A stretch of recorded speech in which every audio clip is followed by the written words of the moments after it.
Money on my mind, got my money in my mind, right? Money on my mind, got no time for the limelight. I'm from California, man, I guess we'll start with that. Banged out starter caps, glued to the cul-de-sac, looking like an artifact, trying to get their money back. Yellow jackets coming, mama about to have a heart attack. Southeast San Diego, we was at the heart of that. You moved about the hood, my nigga, you ain't want no part of that. Move to work and let the money drip the laundry mat. I pray to God the homie get his little daughter back. So many problems and it's not even a part of rap. So many suckers and they hating and they copycat. And life is bigger than these bitches that you hollered at. And if you bleed it out, I better get $3 back. And all I'm giving is the facts. Pay attention to the stats and never making mention of the jacks. Gotta keep the money stacked, work your way through the traps. Money motivated to the max. Money on my mind, got my money in my mind, right? Money on my mind, got my money in my mind, right? Money on my mind, got my money in my mind, right? Money on my. What up? What up? What up, man? Yo, I'm back. I'm back in this motherfucker, man. Y'all can't keep me off this motherfucker. I told y'all I'm doing a 12-hour live in this bitch, man. I did my shit this morning. You know what I'm saying? I just tried to run the fight for y'all, and they kicked me the fuck off of YouTube for trying to do that. I got kicked off of 3 platforms for trying to show y'all the Mario Barrios versus Ryan Garcia fight. You know what I'm saying? Got all kind of guideline warnings and all kind of shit. So now, I'm back, man. I'm about to just kick back and vibe out on some Pac and Biggie shit tonight, man. Shit, you know what I mean? That's kind of why I did the show I did earlier, man. Get my news and all of the politics shit I wanted to get out the way. But yeah, man, I'm gonna spin back. You know what I mean? So I'm gonna get back to this, to the essence of this hip hop thing. You know what I mean? I've been wanting to do these shows. I actually started a couple of shows where I did like Tupac, I did Biggie, but I didn't really cover Big in depth like I wanted to. And it was a couple more Pac videos that I wanted to show. So that being said, man, I ain't doing no news, no politics tonight, man. We ain't running no stories, man. I'm on this old school hip hop vibe tonight. You know what I'm saying? I'm vibing on some Pac and Biggie shit. Run a couple stories, man. I may end up breaking down another episode of that dossier that I introduced to y'all about a week or two ago. You know what I'm saying? But yeah, man, that's what I'm on tonight, man. I'm vibing out, man, on some hip hop shit. You know what I mean? On some relaxation, on some vibing out, on some chilling. You know what I mean? And I'm gonna run through some of this Pac and Biggie. You know what I mean? And you know, revisit the golden age of this hip hop shit. You know what I mean? That's kind of what I'm on tonight, man. You know what I'm saying? So yeah, man, if you on that, man, you know what I'm saying? Roll up, pull up, tap in with your boy, man. Let me know where you rocking from. You know what I mean? Because yeah, East Coast, West Coast, you know what I mean? Y'all gonna be well represented tonight, man. I wanna run through a series of videos, tapping back into this whole, you know, Tupac, Biggie Smalls controversy and conversation, man. Because along with some of the other controversies we got going on in the world, I think this one, even though it's a few years old, is still very relevant because a lot of the players that are involved in this from a you know, authority standpoint, from a media standpoint, and from a legal standpoint are still in play. Some of these people are still in office right now, man. And so, you know, I think it's very important, man, to just stay tapped into the history of this shit. I'm very much a student of history, not only, you know, world history, American history, but also music history, art history, hip hop history, you know what I'm saying? Street history, you know what I mean? All that shit, man. So tonight, man, I'm rocking out on some Pac and Big shit. You know what I mean? If y'all feeling it, man, we finna get to it, man. That's the only way I know how to really do it around this motherfucker, man. You feel me? That being said, here, man, it was a video that I ran into that I wanted to play. I'm gonna share it with y'all, man. Let's vibe out, man. This the remix with Kelly Dre. I'm just vibing tonight, man, on some old school hip hop type shit. And we gonna revisit the glory days of this whole shit, man. You know what I'm saying? Because to me, a lot, you know, it's a couple of these young rappers that do their thing, a couple of these young hip hop artists that, you know, might get me to tap my feet one time in this motherfucker, man. But for the most part, you know, I'm very much tapped into that golden era, you know, the 90s, 2000s, you know what I'm saying, early 2000s, you know what I mean? And yeah, Uncle G, salute, fam, salute, man. Yeah, I'm finna get on this old school hip hop train tonight, man. I want to tap in with a couple videos for my man Pac, couple videos for my man Big. I may run a little bit more of that dossier as well that I started to break down a couple weeks ago. But yeah, vibe with me, man. You know what I'm saying? I found this video, and I wanted to run it with the people, man, and shit. I felt like, you know, ain't no better time than the present to do it, man. So let's check in with my man Pac, man. This is 1995. It looked like Venice Beach. You know what I'm saying? MTV interviewed him. I watched this interview. I thought it was pretty insightful. So I'm gonna bring it to y'all, man. This is the remix with Kelly Dre, man. Let's go. Tell me, what does Tupac Amaru Shakur mean? Okay. It means, I was named after this Inca chief from South America, whose name was Tupac Amaru, but it's a lot of people named Tupac Amaru. It's like a whole tribe named Tupac Amaru. So my mom named me after this Inca chief, and I think the tribal breakdown means like intelligent warrior, something like that. But I see. he's a deep dude. He is. If I go to South America, they're gonna love me, I'm telling you.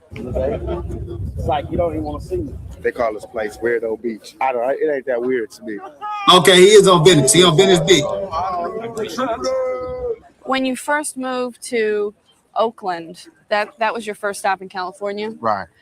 And No. Marin City was before. Marin City? Okay. You know. Well, you left Baltimore and came to Marin City. Yes. And when you were in Baltimore, you were in a school of the performing arts. Yes. How come you didn't enroll in one when you came to California? I couldn't find one when I came to California, and I was broke, so I had to go to a regular high school. But you eventually dropped out, right? Yeah, sure did. I didn't have enough credits. Like, everybody was about to graduate. I went into the 12th grade, about to graduate, everything. Right before I was about to graduate, they was like, you got to come back next year and get a health credit and a physical education credit. And I was like, oh, hell no. Yeah, so they was going to try to hold Pac up, man. You know what I'm saying? Yeah, I'm just revisiting the glory days of this whole shit, man. We're going to watch a little bit of Pac, a little bit of Biggie, man. This the remix with Kelly Dre. You know what I'm saying? Just paying a little homage to the greats, man.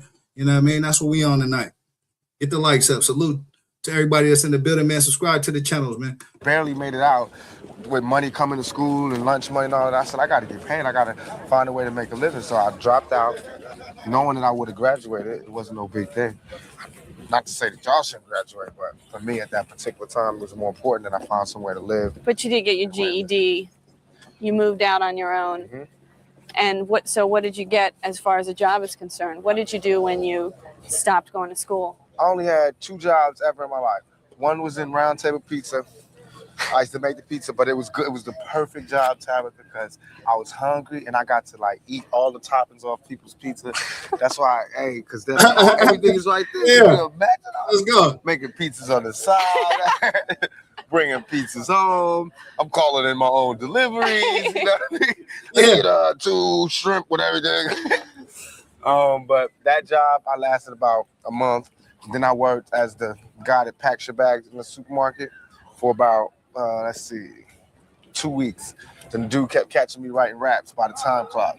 I used to be like, I'm gonna write for Instead an of hour, loading work people's for groceries. So look, Pac had 2 jobs, you know what I'm saying, in his life before he made it big. That's 2 more jobs than a lot of you motherfuckers didn't have, man. Get the likes up. I just want to throw that out. So, Did it ever occur to you that you might be able to get scholarships to go to college, or was that just I not always even an wanted issue? to go to college, but I wanted to go to college and be comfortable. Like how people, I don't know, this might be presumptuous, but like I know a lot of people that are in college, they have their lives already okay. You know what I mean? Like someone's paying for them to go to college. They have somewhere to live. They have somewhere to live while they're going to college. You know, they get money, all that. Somebody can pay their tuition and all of that. I don't have that. Until I can have that, I can't go to college, even though I want to, because that type of shit, that turned me on. Yeah, look, I found that to be very interesting, though, man. Pac, you know what I'm saying, had a dream to go to college, man. You know what I mean? Couldn't afford to, you know what I mean? As most black young men can't, during this time and shit, even now today. But, I found it interesting, man. He was definitely attracted to education. You know what I mean? The thought of college, you know what I mean? It turned him up, So I thought that was dope, man. I thought that was real dope. A lot of these youngsters in the streets, man, they think ignorance is the way to go. You know what I'm saying? Jail time, fed time, you know what I mean? Dropping out of school, all this shit. But some of the most gangsterous, rawest, thuggish, you know what I'm saying, powerful motherfuckers that you ever would meet got a brain. You know what I'm saying? They know how to use that motherfucker. Use your head for more than just a hat rack out this bitch, man. What my partner told me, you know what I'm saying? Salute T Christ, you know what I'm saying? Pops, I love y'all, you feel me? All the encouragement that you got in Baltimore at the High School of Performing Arts for your acting, did it ever occur to you to come out to California and be a professional actor here when your mom moved out here?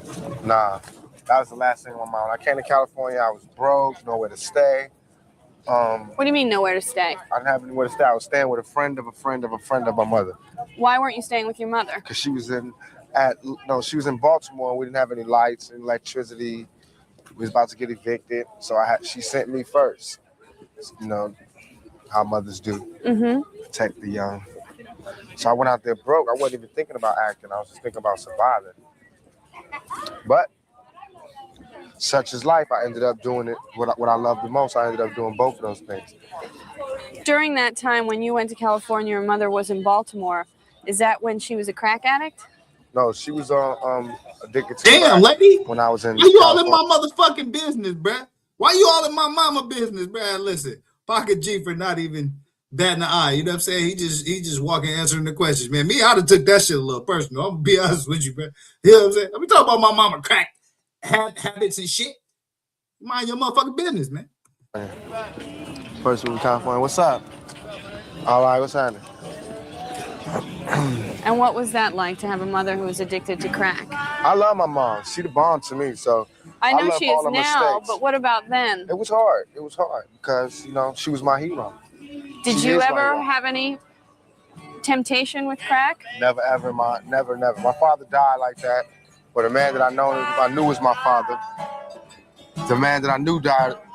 The man that I knew was my father, he died with cocaine. So it was never my thing. And why do you think that your mother had that time of weakness with crack? Everything was just going bad for her. It's harder for a woman to raise a family than it is for a man. Oh, yes. All day. How many of y'all agree with that, man? Y'all think it's harder for a woman to raise a family by themselves, or do you think it's harder for a man to raise a family by themselves? You know what I'm saying? I'm interested to know what y'all think about that, man. We just tapping in with Pocket Big tonight, man. Vibing out on some old school hip hop shit. A little bit of me? Tip it to the side or something? Batman joints. We got the Batman joints on.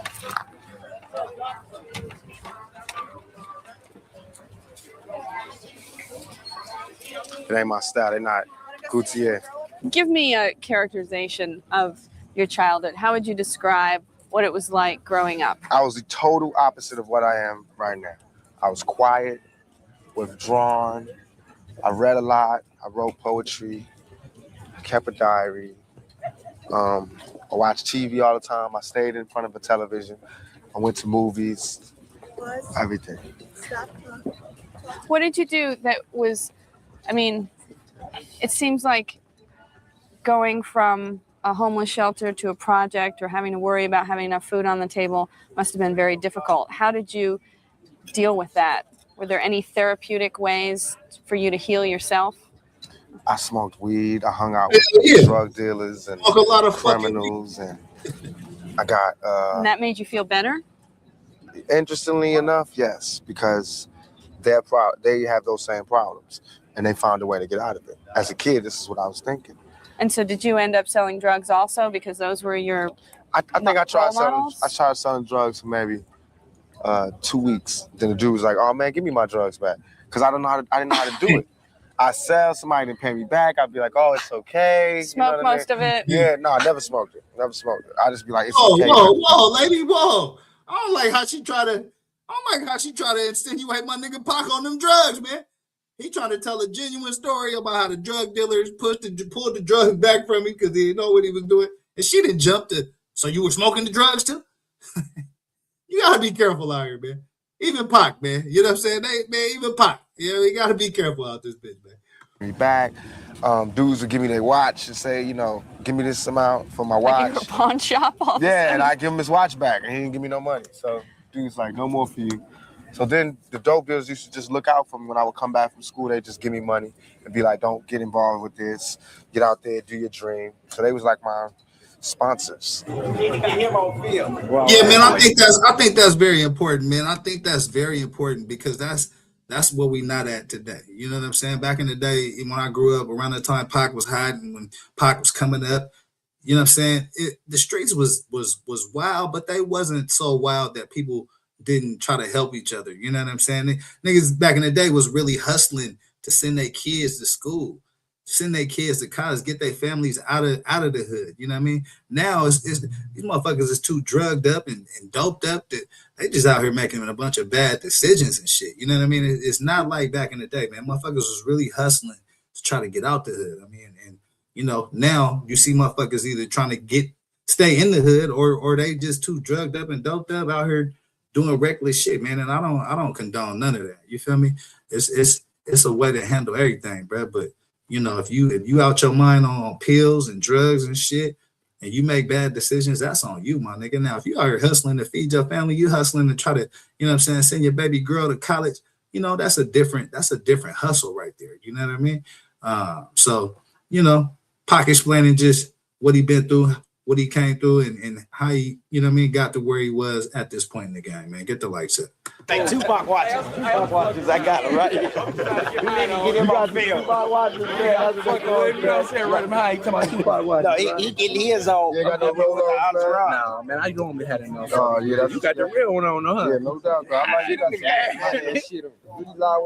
Another thing I appreciate about this video, man, is just how, you know what I mean, how personable Pac is. Probably, you know, man, at this time, 95, biggest hip hop star in the world. He just walking Venice Beach, chopping it up with vendors, doing his interview. You know what I mean? Saying what's up to the people, man. A lot of these dudes, you know, they be scared of their own shadows and shit. And sometimes too, you know, RIP to Nip, you know, you get too close to the people, bad shit can't happen. You know what I mean? But I always heard this about Pac, that he'll be out in the streets by himself, no security, even as a big celebrity, because he wasn't afraid of the people.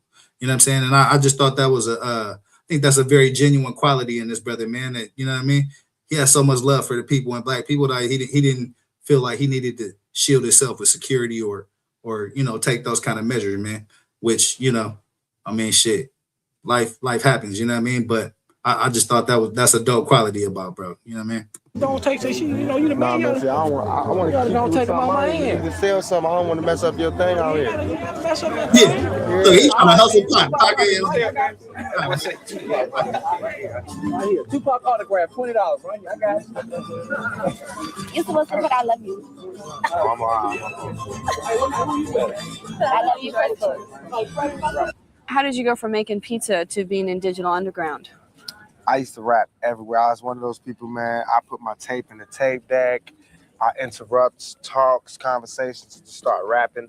So I met up one person hooked me up with another person, this lady named Layla. Introduced me to H. Gregory, who was managing Digital Underground. He was like, I'm gonna send you to Digital Underground. They're in the studio. You just rap for Shock G on the spot. If he like you, then I'll pick you up. And so what was your first interaction with Shock G? Was he totally impressed? Yeah, I just walked in, rap for him. He's like, okay, good, you're in. Boom, boom, boom. I'll see you later. And I just left, walked out of there like, dang. Was he wearing that big nose thing Nah, for he it? was just chilling. He was just normal. Do you look back on those days with fondness or a little embarrassment? I look back with the greatest fondness. Those were like some of the best times of my life because. Well, when I mentioned Digital Underground to you yesterday, you were like, duh. No, because it just brings back like silly. Yeah, I guess it's embarrassing too, but it's all funny to me. It's all good. The silly parts is like me running around in zebra print underwears and making simulated sex with blew up dolls and just we had like the funniest, craziest show. Hey, you know what? I think this is pretty important too, man. Like, you know, I know a lot of artists, man. I know a lot of producers out here in the West Coast, a lot of people in the entertainment, you know, business, like not really A level, but like maybe C level type shit. You know what I'm saying? But here's the thing, right? You got Tupac Shakur, one of the biggest, you know, at this time, even one of the biggest hip hop stars in the world, but wasn't afraid to get his start and do what he had to do to try to get to the top, right? He was a roadie for Digital Underground, you know what I'm saying?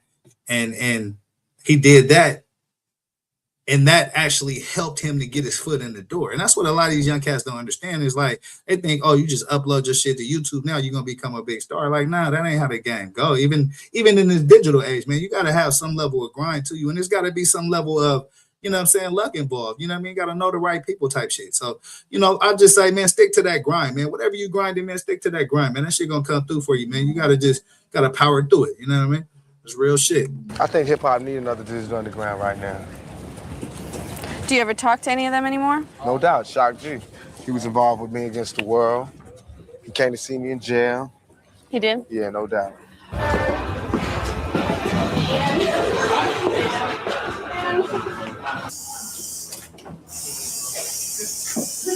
How long do you think it's gonna take? 10 minutes.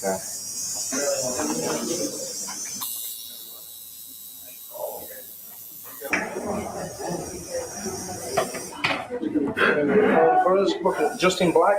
Yeah. With that, $40 minimum charge. At what point in your early life were you introduced to this Get the lights thug up. mentality? Go ahead to the When I was channel. out there by myself, with nowhere to stay and no money, Which city? and In California? bits of it was in Baltimore, pieces of it was in Marin City, and then the rest came in Oakland. And what was your In first LA. introduction? Drug dealers or Drug dealers, pimps, prostitutes. That's really it. Criminals. But they weren't like young, glamorous guys. You know, they weren't like. well, they why didn't did you want to seduce hang me out like with that. them then? They the only people that cared about me at that point. When I had nowhere to go, But you and said I your was mother hungry. always cared about you. Yeah, see, like she don't really get it, right? When you a young black man, especially out here in the streets, man, your homies a lot of times be the you know, that's your support system, man. That's the motherfuckers you could really tell what's going on in your life. You know what I mean? And yeah, Denise, salute, man. Hey, Pockets most definitely missed. You know what I'm saying? Big too. You know what I mean? That's why I felt the need to kind of dedicate some show time to, you know what I'm saying, some of my favorites in the game. You know what I mean? Pac and Big, most definitely two of those. But they both got interesting stories, man. I think Pac's life was very interesting. You know what I'm saying? And I think on Big side, there's a whole conspiracy around how he passed and the responsibility, or, you know, who's responsible for that. And so I think they both got very interesting stories, man. And that's what I'm trying to illustrate, you know, by doing these shows and highlighting these two artists, man, these two outstanding artists that did so much for the game. You know what I'm saying?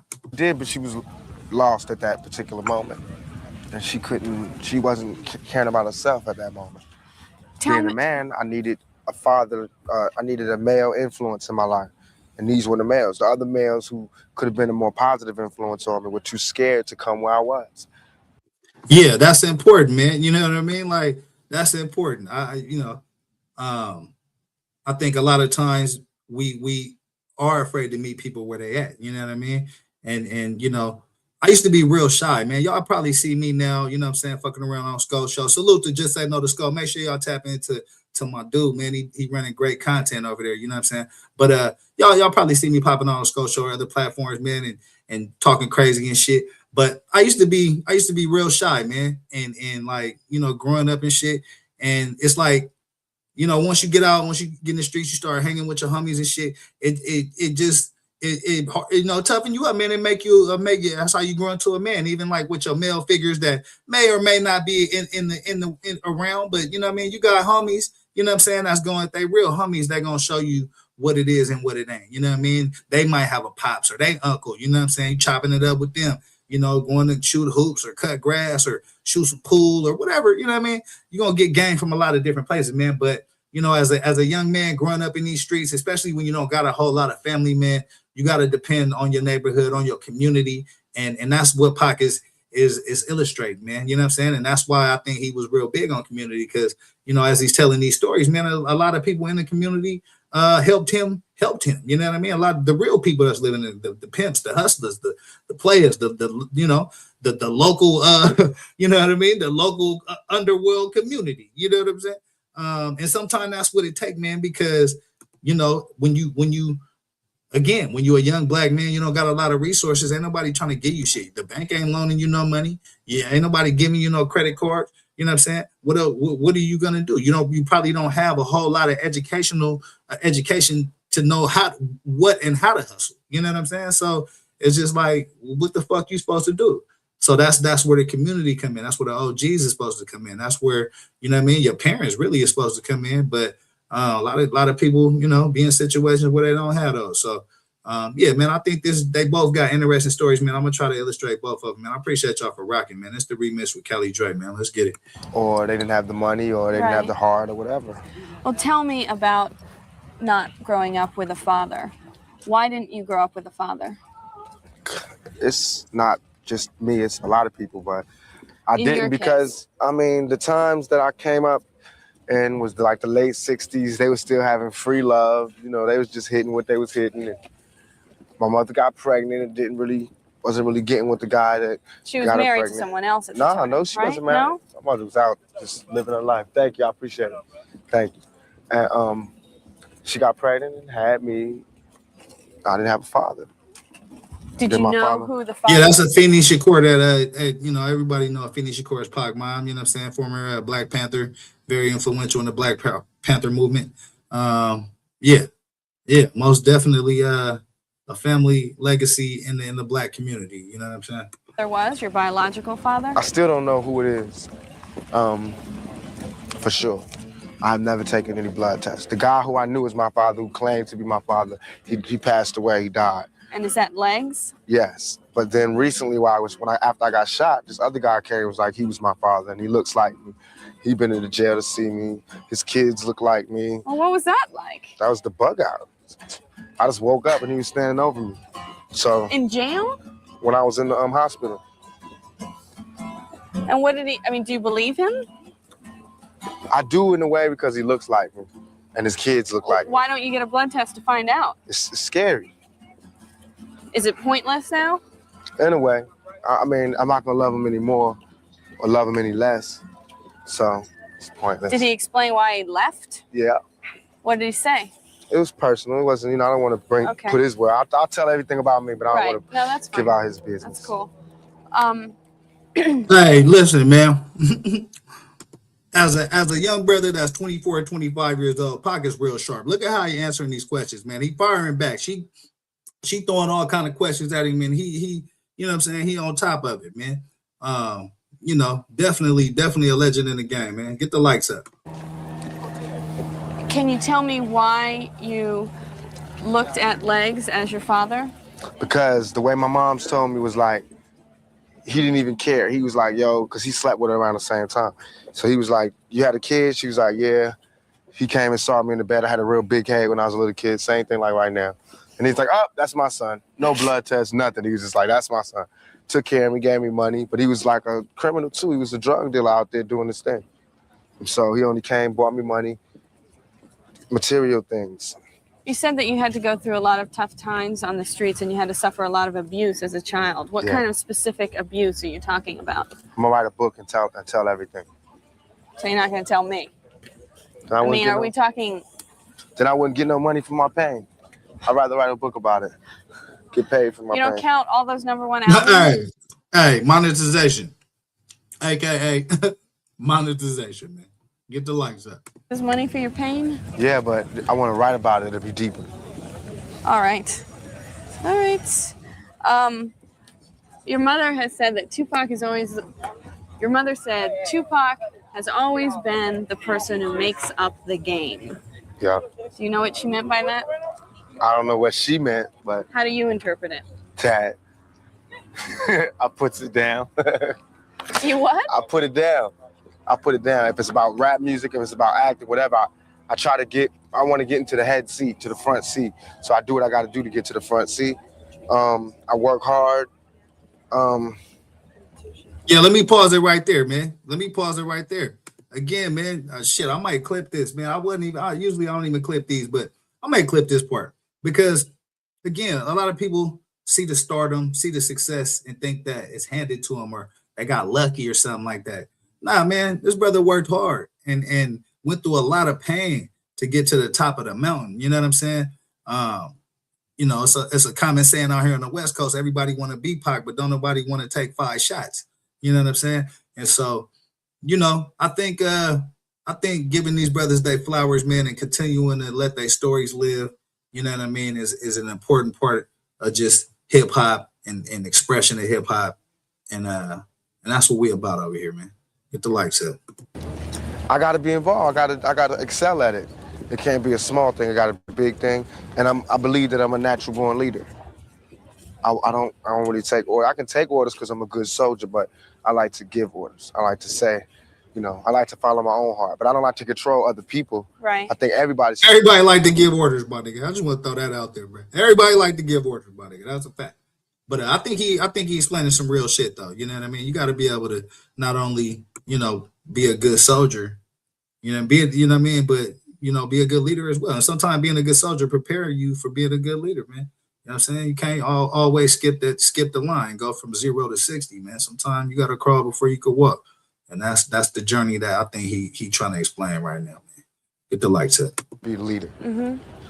Well, that's why it confuses me. It seems like those characteristics are the characteristics of somebody who would want to find out who shot them. I don't understand why you can take 5 bullets and not be doing everything in your power to find out who did it. Because I'm saying, like, and then what do I do? Do you not believe that there's justice? Do you not And believe then what you do have I do a when I shot? find them? And then what do I do when I find them? Press charges. But the Attempted police murder. the police know who shot me. And you don't believe that they're doing all they can to do that? They're not doing everything they can to do that. They know who shot me. I already know who shot me. Number one. Number two, But if it's like everybody knows who shot me. The police know who shot me. I don't have they no know problems. who shot you, how come you don't know who shot you? Because They won't tell you? No, it's just, I don't know. That situation with me is like what comes around goes around. Karma, I believe in karma. I believe in all of that. I'm not worried about it. You know, they miss. I'm not worried about it unless they come back. All right. Yeah, I think that's where his mind state was. You know what I mean? She again, you know, she doesn't have a lot of street like sense. I mean, I could tell by the questions she asked, and I wouldn't expect her to. But you know, being on death row at this point, you know what I'm saying? Asking Pac why he wouldn't go to the authorities when he signed the death row at this point. I mean, you know, that's hanging a stake around his neck and throwing him in a lion's den. You know what I'm saying? So, but yeah, I think Pac was spot on, man. 25 years old, way ahead of the game. You know what I'm saying? Paying homage to the OGs tonight, man. That's what I'm on, man. Get the lights up. I'm put in the bag for you? Yeah. All right. And by the way, no tax for you. Oh, that's okay. You know what? You my homeboy. Come in. What's up? All right, how you? Why don't you stop by some incense, man? Make me rich, man. Man, I got so many incense, I'm starting to stink. Some of it, man. All right. What's up? All right. Somebody one of them You grew up motherfucking without a incidents. father. How do you feel like your life would be different if you had grown up with a father? I'd have had some discipline. I'd have had more confidence. You seem pretty confident to me. Now I am, because now I believe that I'm my own man, and I'm a man. You know, money gave me confidence. The screams of the crowd gave me confidence. But before that, I was a shell of a man. Do you feel like one day that you'll be a good father? I think I'll be a very, very good father Why? because I love kids. I love the innocence. It just does something to my chest. The innocence that they have, and how they look up to you, and how you can't do no wrong to them.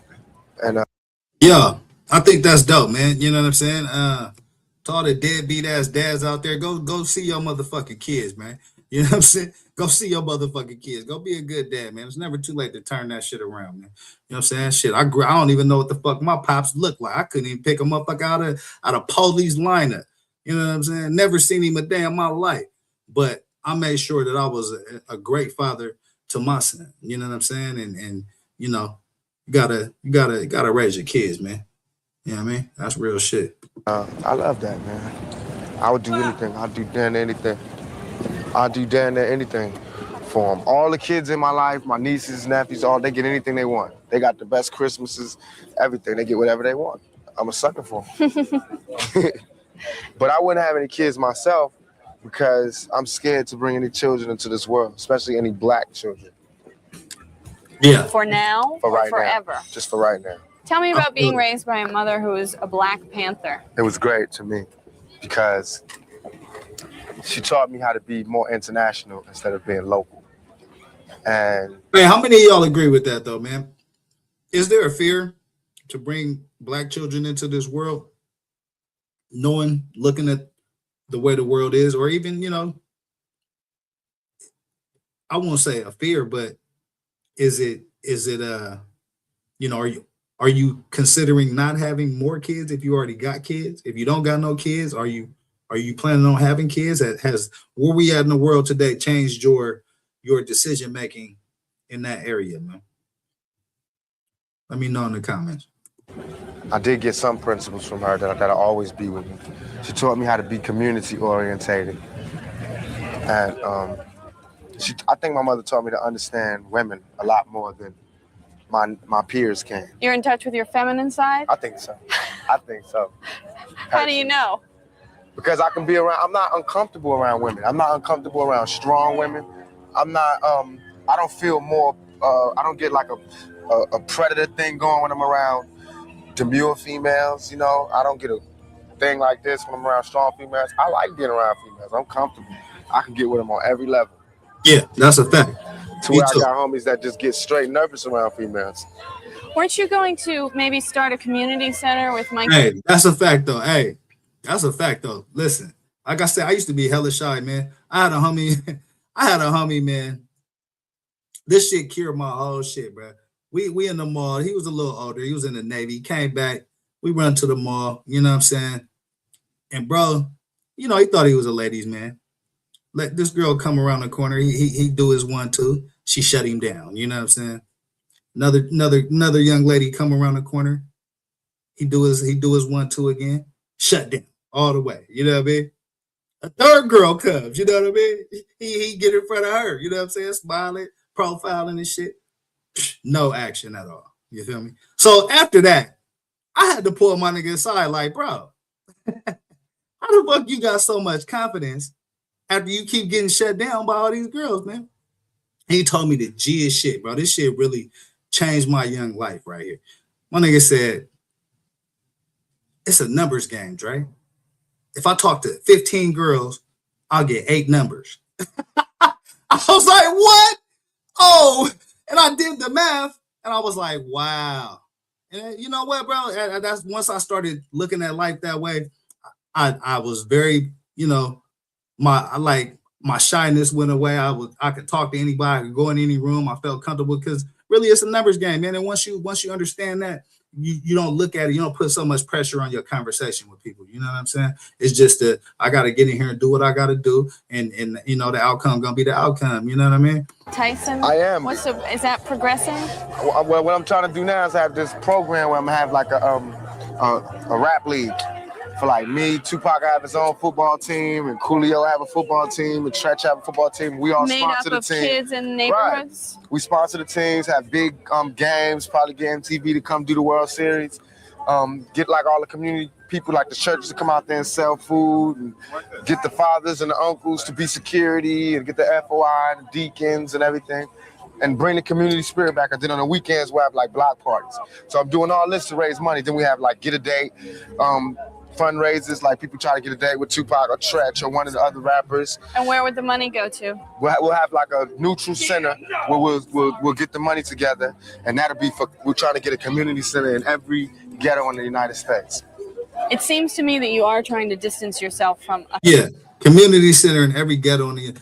This is a part of the reason I play these clips, and this is why I run this content, man, is because it's not even about views, really. Like, I just do this shit because I love to do it. I love hip hop.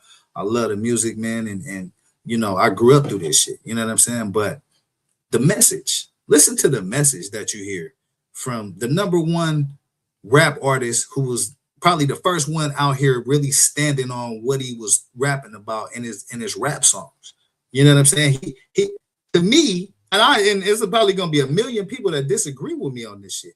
But to me, it wasn't drill rap, it was gangster rap. But I think drill rap is a derivative of gangster rap. And so I think if you all this drill rap shit that going and really doing what you saying that you doing on the records, bro, Pac was the first one really doing that. And I argue, anybody can argue with me on that, because I don't remember anybody who was really out there in the streets doing what they was handling their business in the streets and then going in the booth and laying that shit down. And that's what made Pac unique, and that's what made him sell quadruple platinum. You know what I'm saying? That's a fact. Thug life mentality. Not that, I'm just trying to show who I am. That people locked up on one part of me that they really did not understand. So now I'm trying to do two things. One, help them understand the part of me that they didn't understand. And two is to show that, you know, this is the type of things that young black males can do. We can do anything if you just give us a shot. Stop trying to beat us down. Tupac, your life has been marred by considerable pain. Do you think you'll ever get to the point where you can live a normal, happy life? No. But I'm going for it. I'm trying for it. And until then, I have to make the life that I do live as happy as I can and try to do the best with what I have. Live the best life I can live, be as happy as I can be. Nothing is perfect for anybody. I don't think. Yeah, I thought that was pretty dope, man. I thought that was pretty dope. You know what I mean? I always like I said, man, it's about the message. Like, Pac made dope music. You know what I mean? I thought he really stood on business in the streets and really like what he was doing in the streets. He rapped about it. He was living it. It wasn't to boast about it. It was just telling the story of what he was going through. And I think that's where a lot of people get this shit misconstrued too. It's like, it's not a glorification thing. Right now, like where we at in hip hop, it's a glorification thing to go spray up the whole block and do all that shit. It was certain records for that back in the day. You had like the Bloods and Crips records. You had certain genres. It wasn't like filtered into everything, but it was like certain motherfuckers you knew was capping, certain motherfuckers you knew was really doing what they were saying they was doing. And Pac was just one of the motherfuckers you hear the records and then you like see the reports. Oh, the shit, this nigga really did shoot at some police officers. Oh shit, he really did get shot 5 times. Like, what the fuck is going on? So it wasn't no capping. It wasn't no like glorification until, you know, he felt like he had to stun on motherfuckers, man. And so always just like make sure that we keep shit in proper perspective, man. Cause, you know, I just think the game is so much different today than it was yesterday. And it's not just because of the talent. I think it's because of the message as well, man. And so, you know, that's one of the things I want to try to highlight with this shit is just, you know, who these people were. What was their messages, man? What was they really kicking to the people, man? It wasn't, you know, wasn't always about the bullshit. You know what I mean? A lot of it was some real shit too. You know, Big will tell you, man, more money, more problems. Like, that's some real shit. Like, you know what I mean? That's more responsibility, more bills, more mouths to feed. You know what I'm saying? Type shit. So for both sides, man. So yeah, we just looked at a little bit of Pac, man. I had a few big videos I wanted to run, man. Last time I did this, I didn't I had a few big videos I wanted to run, but they all had like music in them and shit. And so I got hit with like a copyright. I don't know all this shit. I just only been doing this shit like 2 months, man. So I don't know what the fuck all this shit mean, but I guess that's a bad thing. So I try to find some videos that didn't have a lot of music in them. And so we're gonna hear from Big, man. I want to hear from Big in his own words as well, just like we heard from Pac, man. So let's check out a few of these videos and see what we could get out of this shit, man. So hard growing up in the hood, Joe. You know, people don't really understand. Everybody got their moms and their pops, and they got their Catholic schools, and they got their brothers and their little dog Scruffy in the backyard, but it's not like that in Brooklyn. How was it in Brooklyn? It's hard. Sardines for dinner. Black and white TVs. No dog. No fish. That like had shadow dogs. Yeah, you know what I'm saying? Imaginary friends. Yeah, that shit. Take a look at this video. Nah, we're not taking a look at this video. We're not on that shit tonight, man. I'm on this pocket big shit, man. Let me tell you about that other shit for tomorrow. What's this? Let me check this video out right here. It's so hard growing up in the hood. What's this? Tell me, what was it like growing up in the streets of Bedford-Stuyvesant and incorporate the questions together? Yeah, I mean, growing up in the streets of Bedford-Stuyvesant was hard, yo. I mean, either you was stealing or you was hustling, one of the two, or you was a nobody. Or you was playing ball like you wanted to be some college pro type fella, but it was hard, man. Everybody was scrambling. Everybody's still scrambling. You know what I'm saying? Ain't nothing changed. It's Notorious B.I.G. Nigga that think while I'm gone they gonna take my spot, they mistaken. You know what I'm saying? My spot is wedged in and it ain't going nowhere. You know what I'm saying? I'm coming right back to my place. Anybody that's in it, they're gonna have to move. Kill 'em, we murder them. It's a difference, you know what I'm saying? Killing is blah, blah, blah, blah, 12 o'clock in the afternoon. Murder is wake up dead. Papa ain't going nowhere, you know what I'm saying? And if you thought the first album was a fluke, hold your head. Cause this winter, man, it's all, dog. It's all like you never thought. The next album is called Life After Death, and we ain't taking no prisoners.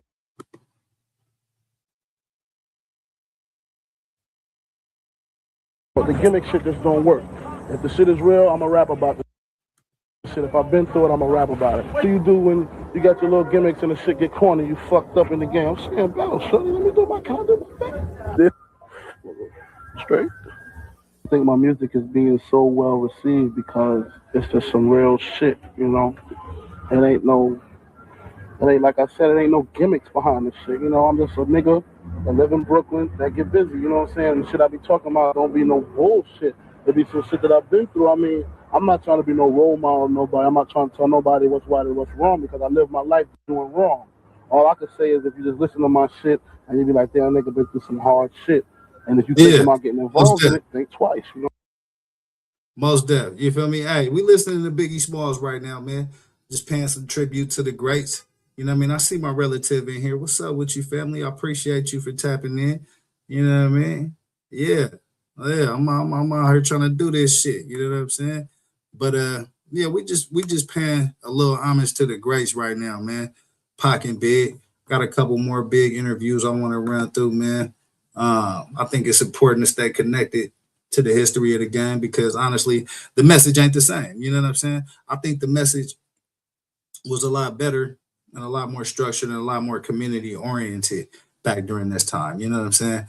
I don't know what the fuck the message is now. Let's take a bunch of drugs and do a bunch of stupid shit is what it looked like to me, and get a bunch of dreads and dye them a different color and wear your pants hella tight and all this other goofy ass shit. That ain't got nothing to do with helping out the community. You know what I'm saying? So, you know, I like to take it back to the essence of this shit every once in a while, man. Stay tapped in to the message. You know what I mean? That I think our community need to be on. You know what I'm saying? Not all this goofy shit all the time. What's this right here, man? Let's check in with this. Get the likes up.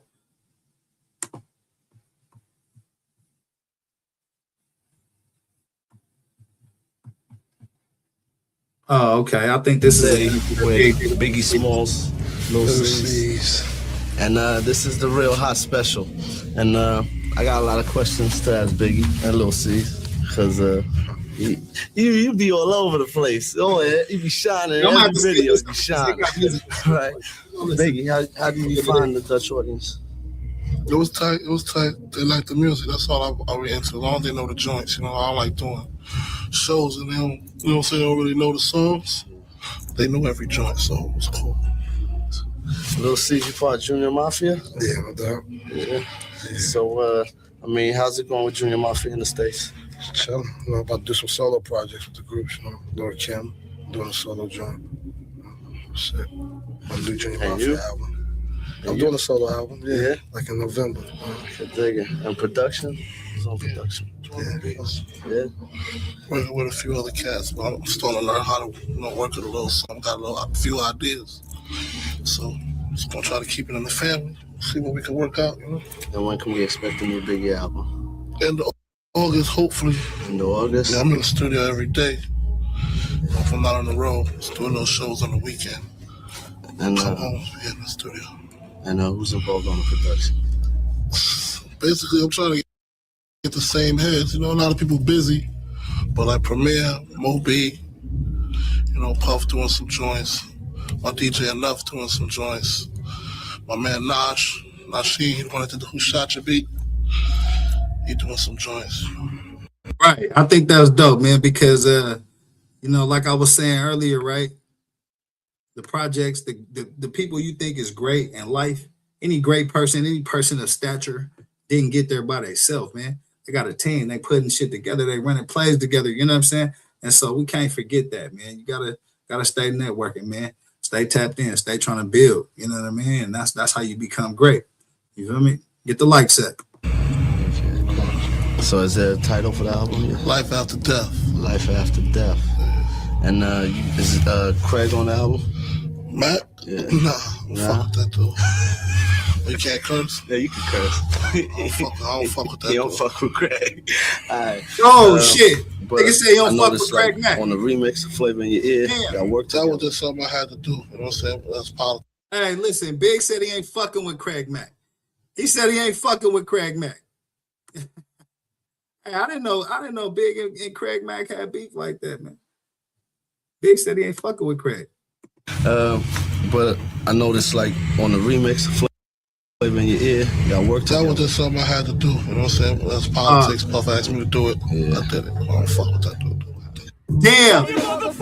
Yo, hold on. I didn't know that. I didn't even know that. Remix, Flavor in Your Ear. Let's spin that back. I didn't even know that right there. I didn't even know that. And I'm a hip hop. I don't fuck with that. You don't fuck with Craig. All right. But I noticed, like, on the remix, Flavor in Your Ear, y'all worked That together. was just something I had to do. You know what I'm saying? That's politics. Puff asked me to do it. Yeah. I did it. I don't fuck with that dude. Damn, see here, this the music shit. I can't play this right here. We're gonna skip past this because it's a little more interview shit that I want to get to. But on my last video, I didn't really get to run a bunch of big interviews, so I want to make sure I do that this time around. But I can't play this music right here. Here we go. Back on the new album. Me and C's doing a joint with Kim. Trying to get with JC. I got a duet with the Isley Brothers. Me and Bone Thugs and Harmony, and me and Method Man doing another joint. Okay. So we can expect that August. Hopefully. I mean, I'm just working, you know what I'm saying? I'm not the type of person that just going, every song I do, I put it, make sure it's on the album. You know, we're just going to do joints until we comfortable like we got another hit album. I don't want to come less than what I came before, so keep doing joints. Yeah. So they had similar approaches, you know what I'm saying? Pac was definitely in the studio all day long, and as you heard Big, you know what I'm saying, he just gonna do a bunch of joints, man, and you know, whatever is hot, we go run with that. So, you know, the hard work is always a part of the sauce, man. When you want to be successful, don't shit come for free, man. Yeah, we about to take y'all back to your mafia. Where it all started. I want y'all niggas to say this shit. It's all good, baby, baby. It was all a dream. I used to read Word Up magazine. So Nope, I can't play that. We can't play that. Here, let's get back to this interview, though. Let's get back to this interview. I like how they shot this, but I can't play this. You know what I'm saying? But this is an overseas interview, so I actually hadn't seen this before, man. So I want to hear what Big talking about, man. Another subject, real quick, right? A lot of artists who blow up in Europe, you know, like 90% of them.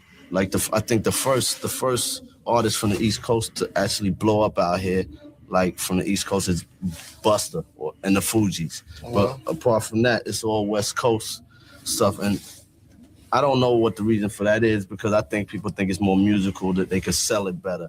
But, you know, I mean, me myself, I'm from East New York. And when people watch whatever type of show and they see videos from Biggie, they see the raw, you know? And I think in Europe, they want to keep the raw away. But, I mean, if you say your album is due to come out in August, I guess we could expect you touring throughout Europe. I mean, I'm down for whatever, yo. I mean, I make music for everybody. It ain't necessarily underground, not necessarily pop or It's for everybody, you know what I'm saying? You're either gonna get with it or you're not. You know what I'm saying? But I'm gonna be here. I'm gonna be everywhere. Pumping it. Just trying to ram it down your throat. Yeah. Whoa, pause, big. Pause. Hey, listen. Hey, even he had to laugh at that shit. That shit was, hey, even in 95, 96, man. Big, that was questionable, man. You hanging out with Diddy. Hey, think about that shit though, man. Think about what he just said, and think about Diddy and all the shit he done been through now. Like, man, hey, this shit didn't age well at all. But get the likes up, man. We still running it, man. Salute to the greats, man. You know what I'm saying? Damn, nope. I can't even. Nope, we can't hear none of that. Fuck that. YouTube on my motherfucking ass. I can't do it. Once the artist sells a certain amount of records, and he then becomes commercial. Now, me myself, I think if you started making raw shit, it will always remain raw. Mm-hmm. If people buy it, that's a blessing, exactly. You know. And I mean, how do you feel about that as far as people saying, well, okay, yeah, it was raw in the beginning, but now, you know, they selling records or whatever. And I'm not necessarily talking about Biggie or Junior Mafia, but I'm talking about how that happens to artists in general. Because with Busta Rhymes, now everybody's going, yeah, Busta, he raw, but you know what I mean? This and the other. It's just media bullshit. Right. Whatever. To me, it's just like, you got to feed your families, man. You know what I'm saying? It's not even to the point where it's a sense of keeping it real, and keeping it real is making sure your mother got a house and your family is taken care of, man. No matter what I say, if I just start rapping my flowers and it sells 4 million, I'm straight. My family is straight. Regardless of what you may think about it, it had to be something to somebody for it to sell 4 million records. You know what I'm saying? I mean, me, myself, I started off with Juicy. You know what I'm saying? Straight R&B tracks, singing on the hook. So anything else you see from me, you should be expecting to see that type of stuff. But me being from the hood, straight grimy nigga, I'm gonna always have some grimy shit forever, because that's just all I know. But the radio stuff is kind of easy, so, and it sells. I mean, once you learn the formula, why would you want to go against it? You know what I'm saying? I know Busta ain't trying to come back out with no hardcore rhyming all messed up where you can't really understand what he's saying. He know the formula now. He know how to come out with joints that's gonna make people jump. I bet he's still on that same flow. They don't want to come no different. I'm supposed to be talking that shit. Them niggas that be fucked up. They ain't got no money. They aggravated. Just be aggravated talking that bullshit. Ain't keeping it real. Yeah, well, you broke. Hey, telling me you dead ass broke. Listen, I think that's a very powerful bit of game right there. You know what I'm saying? Motherfuckers too worried about keeping it real. You know what I'm saying? Instead of keeping the lights on. You know what I mean? Instead of keeping some money in that bank account. You know what I mean? So yeah, I think that's a very, very powerful bit of game, man. You know what I'm saying? Make sure you're handling business. Make sure you're selling your product. You know what I mean? Don't worry about what nobody else got to think about what your hustle look like. As long as you get into it every day and you reaping the benefits, I could give a fuck what anybody got to say. That's real. I can dig it. Well, yo, Biggie, thanks for stopping by and talking to us, and I hope we get to see you in Holland again. Oh, yeah, we're going. Okay, he Holland. Seas joint drop. Little Kim, we coming right back. Barnstorming, ramming it down your throat once again. Pause, baby. Pause. Different. Little C's, Biggie, thanks a lot. Biggie, thanks for stopping by. Yo, Little C's. Yo, this is Glaze, Notorious Big, Little C's, Junior Mafia from the Real Hot Special. Is this nigga named Glaze? Is that what he said? Glaze? Hey, listen, this definitely didn't age well. But yeah, I thought it was a pretty dope interview. I hadn't seen this before. Big overseas. The part about Craig Mack actually surprised me, man. I didn't know him and Craig Mack wasn't cool like that. Let me see what other interview I got. Here, let's look at this one, man. It's like acting, you know what I'm saying? You go out there, you may have to kiss somebody, you may have to do a sex scene, it ain't nothing real. What makes my flow so ill sometimes is that I just don't care. I will just say anything. You know what I'm saying? That's what I felt like saying. I knew that would be a bug line to say, so I said it. But you know, she know I don't really want all the chicken heads from Pasadena to Medina. She know that, so it's all good. The Tupac article had me pissed off. You know what I'm saying? And the rumors that's spreading is on some tip like we set them up. You know what I'm saying? And that's crazy. It's just ridiculous. You know what I'm saying? But I also understand that if you was to get shot 5 times, mine is just completely spinning. You know what I'm saying? You're real confused about your situation. So it'll cause you to say things that you really don't mean. So look, and I may have mentioned this before, right? I don't think that the guy on the left in the red jacket knew or had anything to do with Tupac getting shot at Quad Studio. And the reason I say that is because there's a couple of people who were there that actually was there before, during, and after, basically. And they attested to Big going back in and retrieving Tupac's weapon that had been stashed in a piano. Big went up, tucked it under his waist, walked out past the police, you know, got the burner back before anybody knew. And so and y'all could go research that, you know what I'm saying? But so I don't think he personally had any knowledge of what was going on at that event, you know what I mean? But the guy on the right, you know, I've heard different things, nothing that's concrete, but I've heard different things that you know, he wasn't in the same room as the guy on the left when the whole thing went down. I'll just say it like that, man. But get the likes up. Yeah, I heard that also, you know, that they said that my career like reminded them of Kane, how I came out hard and strong at the time, which is all good, you know. But I'm just trying to stay above water, you know, just stay busy, stay working. Puff told me like the key to this joint, the key to stay on top of things is to treat everything like it's your first project, you know what I'm saying? Like it's your first day, like how when he was an intern, like it's how you try to treat things, like you just stay hungry. And it's easier that way, you know what I'm saying? That's how I just try to stay on top of things.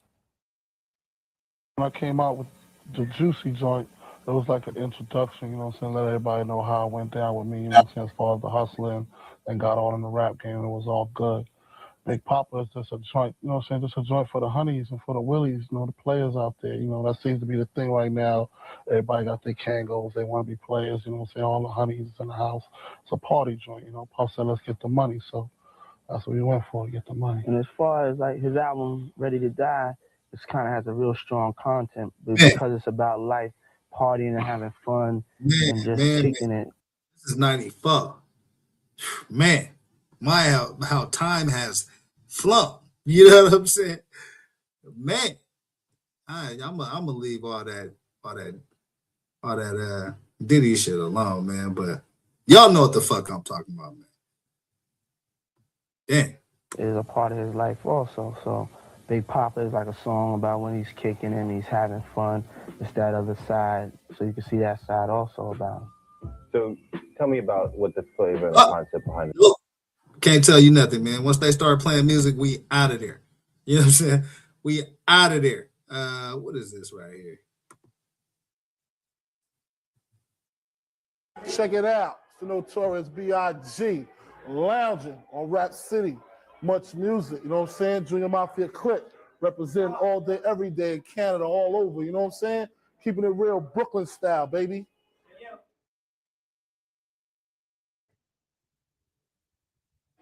It's your break, Big.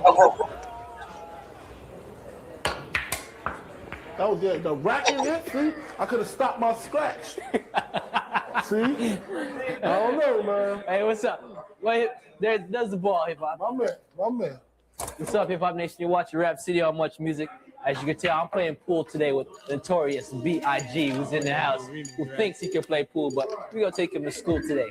I'm from the hood. Before the debut album, you know, you did some stuff with Mary J. On the remix on the 411. Yeah, because you know we was all on the same label. Exactly. So Puffy, one of Puffy's methods to blowing up is to just have the artists out working underground first, you know what I'm saying?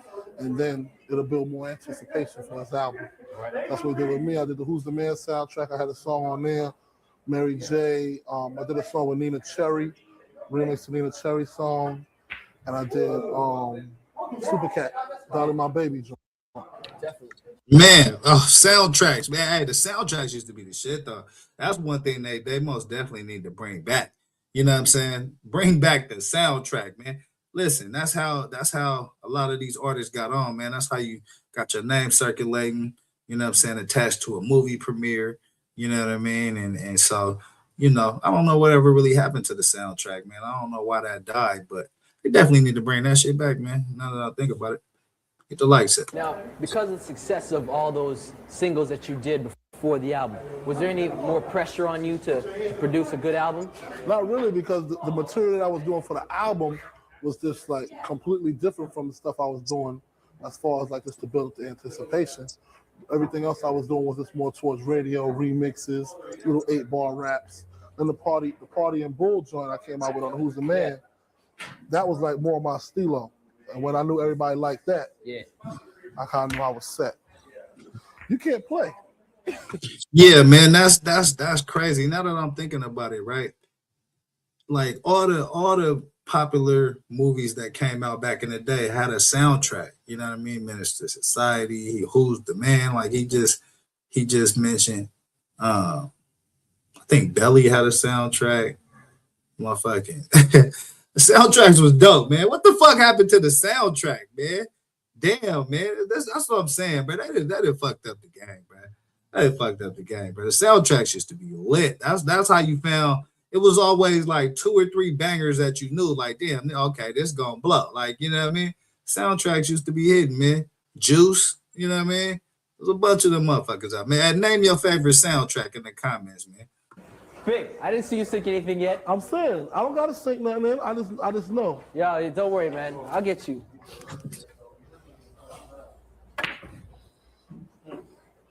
I was about to look good, though. As an outsider looking into the world of hip hop, the images of death, would be overwhelming. You think about rapping about death. Now, is that also a statement about what's going on in young people's minds and artists? Definitely. I mean, people my age, 20, 19, 17, 18,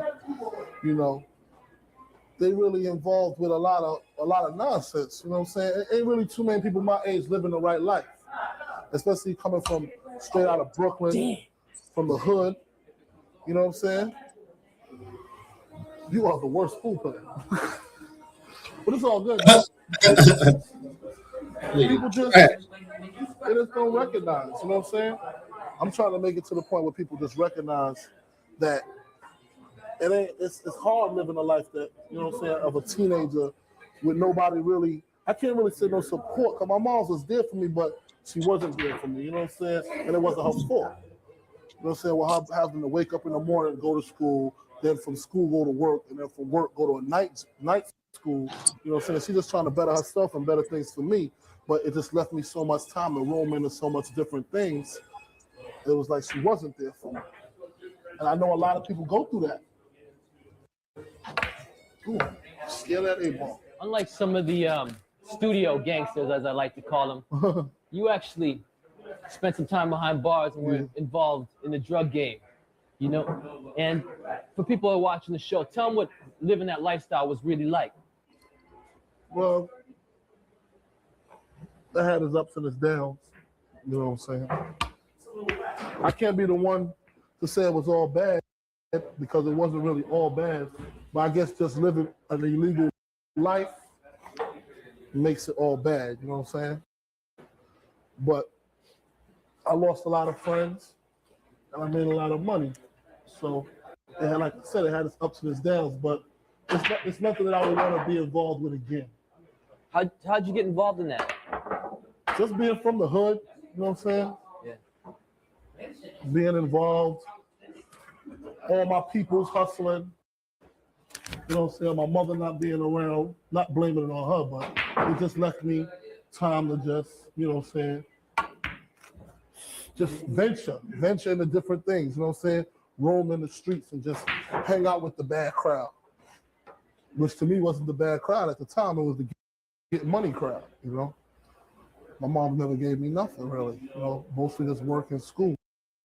She did what she could, but, I mean, material things is real important to somebody at my age, you know what I'm saying? Okay, so you know what I mean. I think you can get a sense of like what these brothers was on. You know what I mean. You know, definitely different paths, man. I think Pac's path was more, you know, Black Panther centered, community centered. Like I think he, you know, was living real poor. Big actually had his mom in his life, but she was hustling herself, so you know, left him a lot of time to go, you know, get into a bunch of different shit. You know, that's probably the story of most kids and most parents in this country, man. You know what I'm saying? Life hard. Motherfuckers gotta go grind because, you know what I'm saying, them prices ain't coming down. You know what I'm saying? Trump, what the fuck you doing about that? You know what I mean? You listen, I'll get back on that Trump shit tomorrow. But you know, that's been the struggle. You know what I mean? And so, yeah. I mean, I think, you know, if you Black and you're a young Black man in America, that's gonna be your story for the most part, man, because we coming out the womb in most situations at a disadvantage, man. And so, and that, you know, as you can see, this was in 95. They speaking on that same struggle. And, you know, from what I could tell, shit ain't changed much. Okay, Big. Being a family man, do you feel that you have to be responsible for what you put in your music now since you got younger people listening to your music? No, not really. I mean, when Puffy asked me to do this, he told me to take my life and put it into an album, you know what I'm saying? And that's what I did, and that's what I'm going to continue to do. I mean, if what I'm saying, I'm not saying anything wrong, I'm just telling the truth, you know what I'm saying? If the truth hurts, you know, that's just the way it has to be. I mean, my music has a stick on it, so anybody underage shouldn't really have it. If they do have it, they have it because they like it and they understand it, or they just want to be disobedient, one of the two. Yeah, there's different struggles, man. There's different struggles. For hip hop, to me. You know, yeah, I think Pac, as he was coming up, he had to be a lot more independent. You know what I'm saying? And he was more or less, you know, he chose the streets at an early path. Big, again, it seemed like he had his mom there who was a strong influence. Everybody know who Miss Wallace is, you know what I'm saying? You know, she definitely had a strong influence even when she wasn't there. You know what I mean? Had a lot of respect. Everybody respect Miss Wallace on the East Coast. And you know, everywhere. Miss Wallace, a quality lady, rest in peace to her. And so, you know, that influence you could see in Big though. Like, you know, even though she wasn't there, you could still see her influence and her values and in him, you know what I mean? For the most part, you feel me? So yeah, I just think it's very interesting stories, man. Very interesting stories. Rags to riches stories, you know what I mean? You know, you got explicit lyrics and explicit content on the album. People may not always see the positivity. You want to tell them where it is? The positivity is me making the money to take care of my child and my mother and my people. That's the positivity. And also opening the door for other rappers that may have wanted to do it or were just scared to death. Thinking they all open their eyes to labels, you know what I'm saying, that this was not trying to let rappers come out because they was too hardcore. What kind of shot was that, man? That was weak. Yeah, you know, I got to chalk up, you know. Right. The other lesson we learning is neither one of these brothers can play a lick of pool around this motherfucker, man. Billiards ain't that strong suit around this bitch, man. Get the lights. Okay, all right. Don't even go there. Don't go there, Big. Don't go there. Right. Don't go there. Hey, putting all that chalk on you help you in the money the bottom line. In my eyes? Yeah. No, not everything. I think the strength of it, the power. Like when you got the power, you can get all the money. Or you just need it's just the strength behind it. You know what I'm saying? We was broke. My clique was broke, but we were just moving like we had money, and it was enough to get us over till we got money. You know what I'm saying? You don't need $1 million to look like $1 million. You know what I'm saying? So you don't really need the money. But at the same, like I was saying, man, it's so hard growing up in the hood, Joe. You know, people don't really understand. Everybody. So big on some I got their you moms and they pops, and they got their it. Catholic schools, and they got their brothers and their little dogs scruffy in the backyard, but it's not like that in Brooklyn. How was it in Brooklyn? It's hard. Sardines for dinner, black and white TVs, no dog, no fish.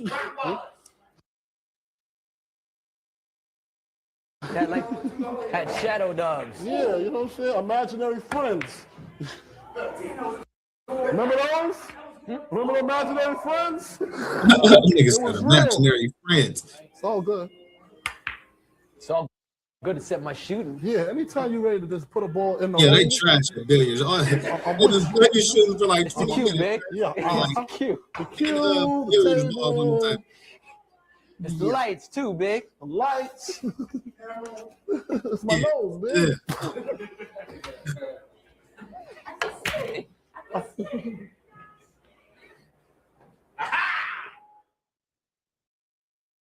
Hey, yeah, I thought that was pretty dope, man. But as you can see, man, like it's just different upbringings, man. You know what I mean? You could see the grind and the passion in both artists. You could kind of get a sense of, you know what I mean, what they was about. You know, I thought that was a good insight. What is this right here? Can I play this?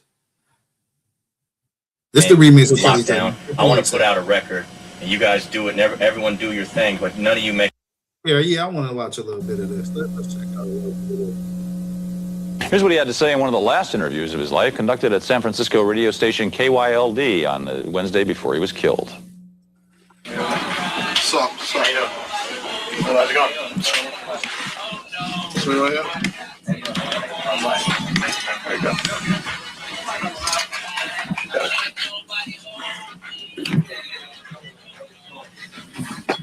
Yeah, I heard that. Yeah.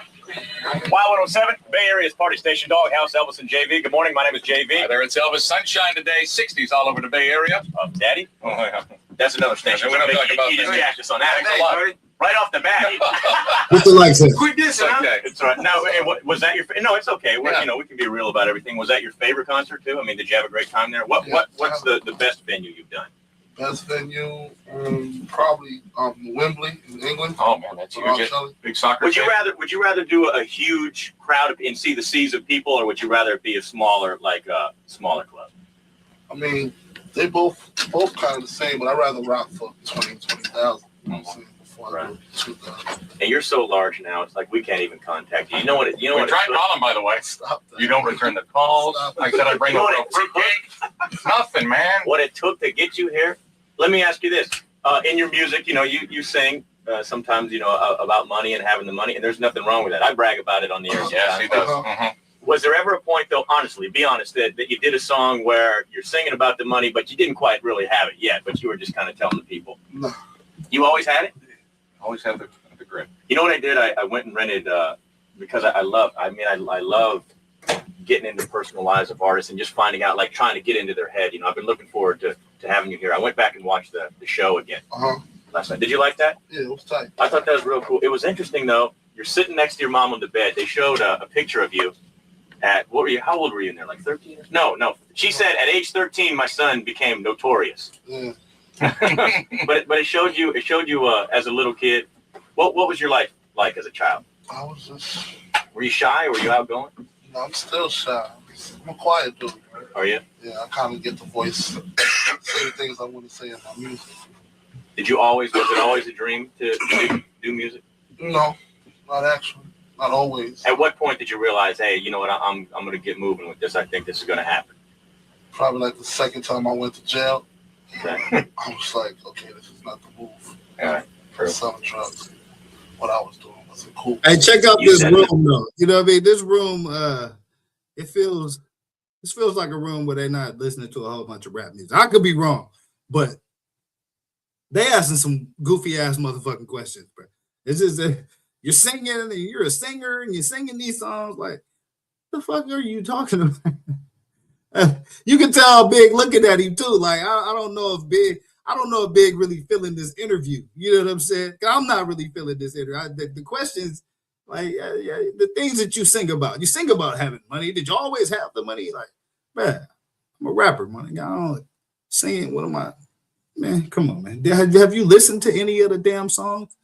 Did you listen to any of this shit before I came up here to this damn interview? Video, I don't know if you want to get into this or not. You said in the video you contemplated at some point, not necessarily contemplated suicide, but you told people, you know what, sometimes I just rather be dead because in heaven or hell I could just chill out and I don't have anyone stressing on me. This whole music thing was supposed to be fun, not all this stress. Yeah, because, I mean, you look at situations and you see things differently. When you read magazines and you see everybody having fun, you think, okay, that's where I want to be. And once you get in it and you achieve the success that you want, it seems like that's when the player hating starts. You know, that's when everybody's like, well, it's not all that. He's not all that. That's a whole bunch of extra. Why do you think our human nature is like that? That's another thing you said in the video. You said even you were like that. You know, you see other brothers driving by in the Benz and stuff, and automatically you're like, man, forget him. That's what I want. And you kind of talk bad about him, and you said, now I'm that man in the shoes. Now I'm the man driving in the Benz, and I know people are going to be saying all that about me. Why do you think people are like that? I don't know. I guess they just want it. You know what I'm saying? Sometimes when you stagnated and you can't really move to another level, that's the only thing you can do is just complain or be jealous. You know what I'm saying? Hey, I just put that link in the chat. Anybody that want to come up here and chop it up, man, hit that link. I just wanted to get it myself. You know what I'm saying? I was in a situation where I would see somebody with certain things that I want, and I would just make moves to get it myself. You know? Right. I would never try to take somebody else's because it wouldn't really be mine if I took it from somebody else. Right. And now we have on the East Coast we have superpowers, and on the West Coast we have superpowers. I mean, you got to be you can't deny it. You have to be the biggest right now superpower on the East Coast. You are the biggest name. I guess so. Did you ever? I mean, you couldn't have imagined like that happening. I mean, I know everybody wants that, but God, to be that 13-year-old and you first decide, you know what, I'm going to be notorious here, and then I mean, you are beyond notorious. This is the video. This ain't my shit. I mean, when I put the album together, whatever, you know, I knew it was tight. I knew it was lyrically tight. I knew I had some cool songs, but I wasn't thinking multi-platinum. Just thought I was just going to do good, just like everybody else. Right.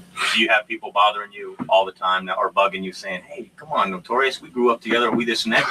Get me going, get me started." I mean, the people that I grew up with, people like Lil C's and my road manager and stuff, those people like I grew up with that I grinded. That's what, you know. Right. They all on. I got the little extra leeches. You know, you just give them a couple $, tell them you'll be right back, and you see them for 3 months. They're coming back. Part of the game. Yeah, part of the game. You now you're married and you have one child. I got 2 kids. I got a little daughter, 3 years old. I got a newborn son. How hard is it to carry on a family life and handle the business? It's real hard, you know, but when you got any kind of free time, you just spend them with your kids. That's the only thing you can do. Right. Now, they gotta turn Big Mike up, man. That link is in the chat. Anybody want to come chop it up with your boy, man? Vibing out on some pocket big shit tonight. May get into a little bit of that dossier later. I don't know, depending on how long this video stretches. But that link is in the chat, man. Y'all want to come chop it up with your boy? This is the remix with Cali Dre. I appreciate y'all for tapping in, man. I wouldn't want to bring him out here.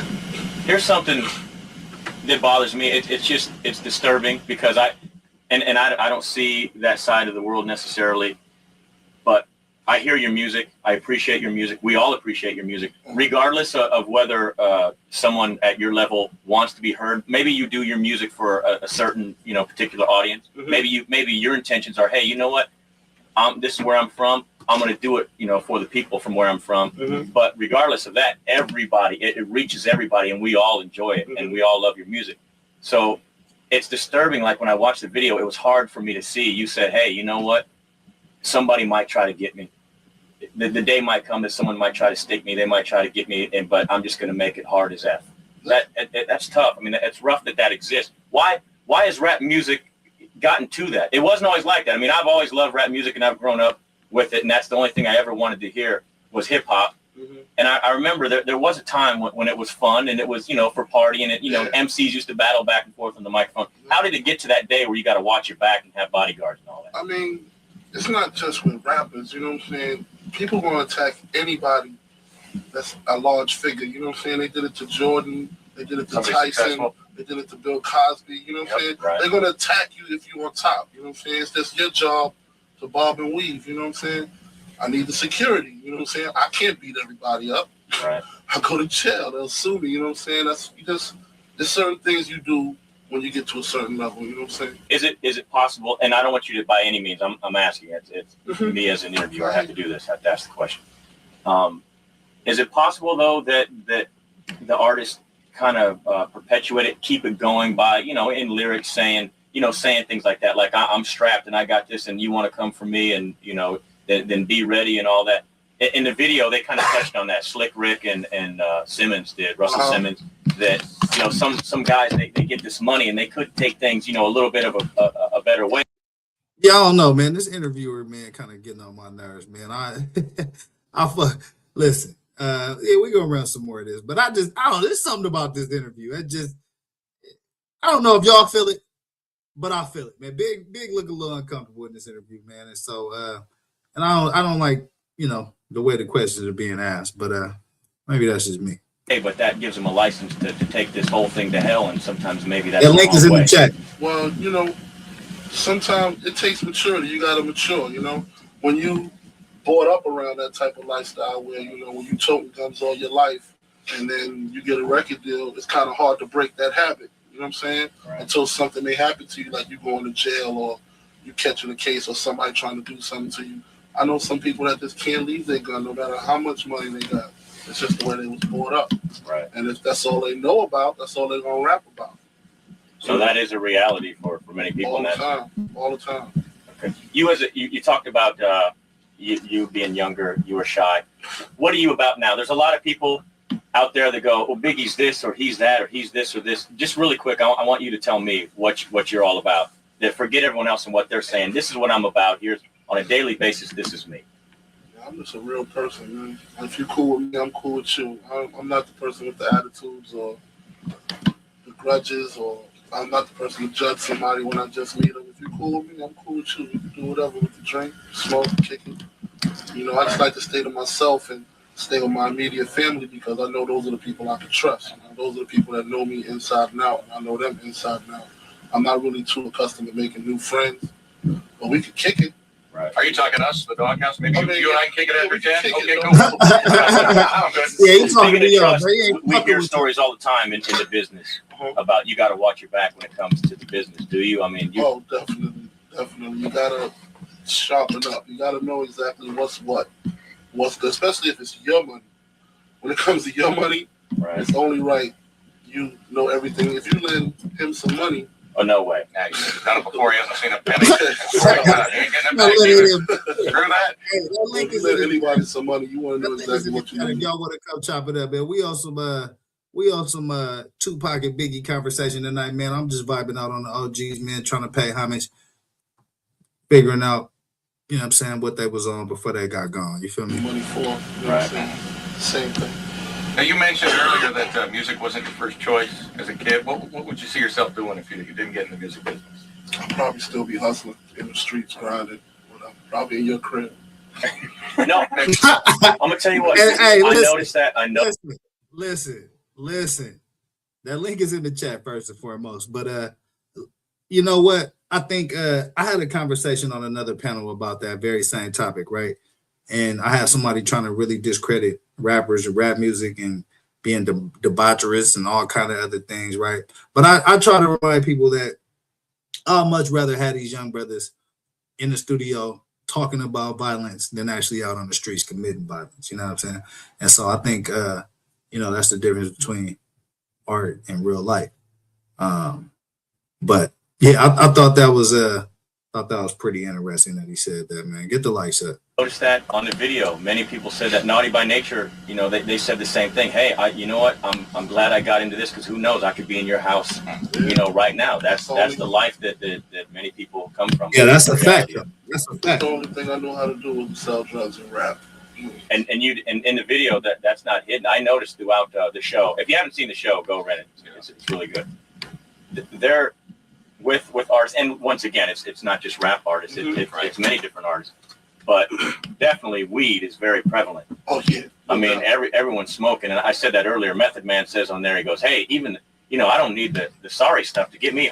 Yeah, I don't know why I don't like these fucking interviewers, bruh. Like I don't like these fucking. I don't like the.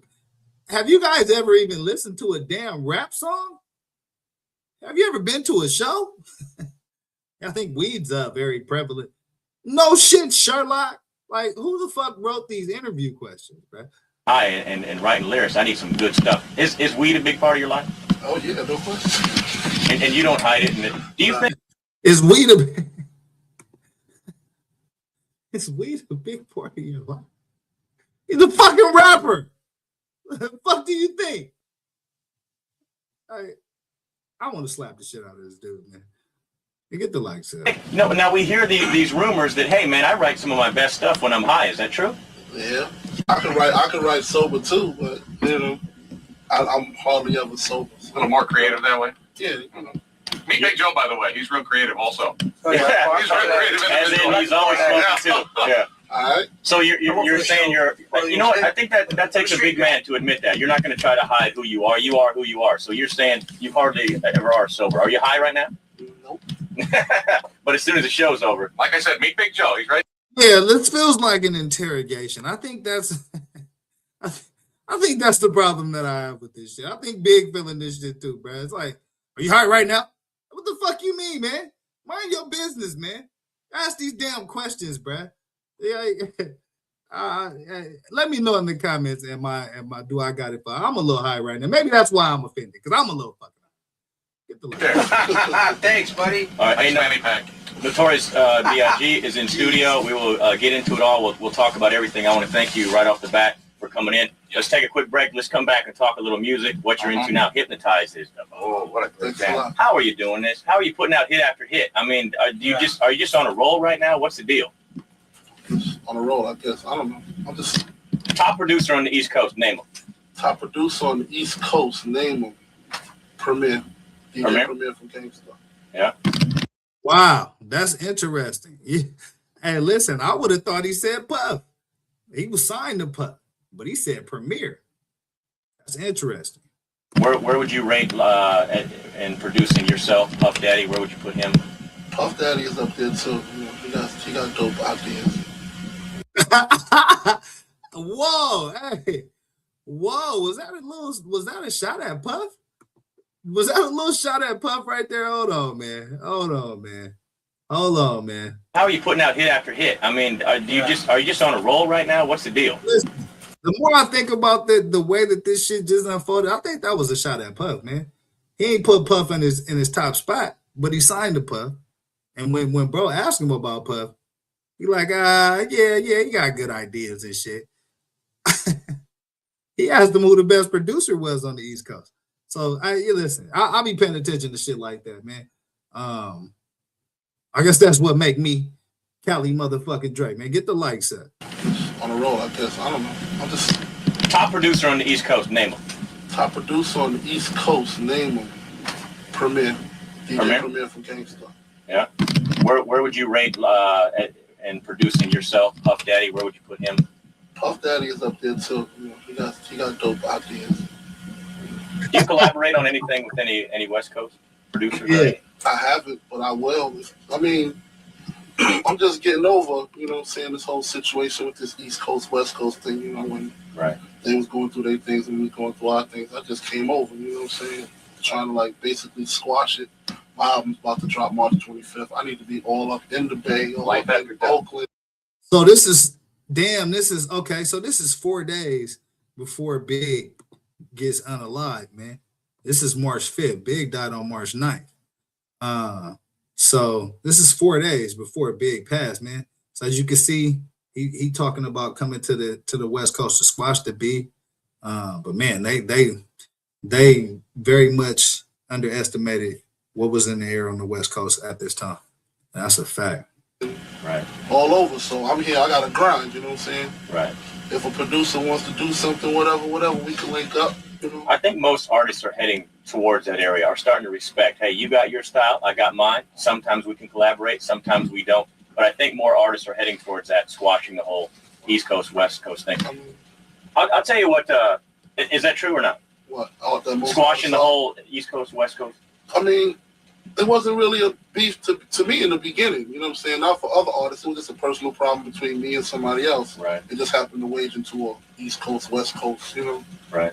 Here's what we had Ice Cube on not too long ago, and he said the way it all got started was that he and other artists, because he felt like on MTV that they're biased, that because MTV's. Hey, listen, you know what? I just thought about some shit too, man. You know what I mean? Listen, that lets you know there's two things that point out the power and the legendary status of these brothers right here, right? Both of these young men, Pac especially, Big as well, was able to take over the world at a time when there was no internet. Remember, it wasn't no downloads, uploads, you know what I'm saying? Control, alt, delete, none of that shit. But none of that shit popping. You had to go hand in hand, like the president, man. You know what I'm saying? Shaking hands, kissing babies, putting your tape in people tape decks, putting your CD in people's pockets, man. You know what I'm saying? So I think that's very dope, man, and very interesting. And then also, man, shit, I'm high, man. I forgot the other shit. I'm gonna run this shit, man. Hopefully that shit come back to me. I was rolling too, man. I just fucked the whole shit up. Let's go, man. From New York, they put on all East Coast people, and it was hard for them to break through and put music on. When they did try to put music on, the critics and MTV put the West Coast people down. So then they wanted to come extremely hard, and when they were attacking. Oh, that man, nah, I gotta run that back. I want to run that part back. Let me hear that again. It wasn't really a beef to me in the beginning. You know what I'm saying? Not for other artists. It was just a personal problem between me and somebody else. Right. It just happened to wage into a East Coast, West Coast. You know. Right. Here's what we had Ice Cube on not too long ago, and he said. Oh, okay. Nah, I remember what the fuck I was gonna say. Now I'm back. You know what I'm saying? The second thing was like. They level was so big they was able to start coastal war. You know what I'm saying? No artist before them or no artist after them has had a whole coast of people willing to ride as hard as the East Coast West Coast beef was. You know what I'm saying? Which it shouldn't get to that point anyway. But that just lets you know like the power and the level of success and stardom and you know what I mean that these two superstars had, man. You know what I mean? It all got started was that he and other artists, because he felt like on MTV that they're biased, that because MTV's from New York, they put on all East Coast people, and it was hard for them to break through and put music on. When they did try to put music on, the critics and MTV put the West Coast people down. So then they wanted to come extremely hard, and when they were attacking East Coast, they weren't attacking any of the artists. They were attacking the critics from the East Coast. And then they said that some of the East Coast people took it wrong. But then, like you're saying, everything in between was just personal grudges, maybe between That's all. people. That's all it was to me. All right. I never had the problem. Me and C's used to come out here all the time and ball out with everybody. Rich and Rich, Warren and Snoop. Just kick it, smoke crack. Let me ask you this, and I don't want to be on it too much because we're talking with you. The interview is with you, but people are going to call about. Well, it's very interesting. He mentioned Warren and Snoop because there's conflicting reports about Snoop's relationship with Big, right? I think on the East Coast, Big gets on the radio and ends up getting them shot at. Dog Pound, I believe Snoop was there. They trailer, right? And then when they come to the West Coast, when Big is on the West Coast, it's reports that Big is dodging Snoop phone calls and Snoop calling, trying to find out the location of where Big at. And according to Gene Deal, you know what I mean, and what he been talking about, Big wasn't trying to take them phone calls. So I found it interesting that he actually mentioned Snoop as somebody on the West Coast that he parlayed with. Because I've heard conflicting things on that. You know what I'm saying? And people are going to ask about Tupac. Is that something that you don't like to talk about? First of all, weren't you guys originally cool? Yeah. Where did it go wrong with you and Tupac? I guess after he got shot. Did he? Now he said in one of his songs, and like I said, we're not going to go on and on about this, but he said in one of his songs he knows you sent somebody to shoot him that first time. Is that true or false? Why? No, it's false. Why would I do that? Okay. Do you think he was just hyping a record, or you have no idea? I don't know what was the problem. You know, I wasn't inside his head at the time. I don't really know what's the reason for him doing what he did. I think, you know, him being gone, I think it's time to be forgiven. Right. And we do need to let it go. But did it hurt you? I want to ask how you felt though, like when you first heard like Hit 'Em Up. It has to hurt some because you guys used to be cool, and then to hear all that. It hurt, but I kind of look at it like it's business. Big trying to tell her, get the fuck on, man. Get the fuck on with these questions about Pac, and bro still digging in. So, what do you think about Hit 'Em Up? How do you feel about that? Like, man, if you don't get it, bro, he's trying to get you up out of these line of questions, man. He ain't trying to talk about Pac at all. You could tell by his face and his body language, man. You know what I mean? But my question is, if that's how uncomfortable you was talking about Pac, why the fuck you in the West Coast? You know what I'm saying? You know, after that, anyway, after the incident with Pac, anyway, man, y'all should have started out for a while.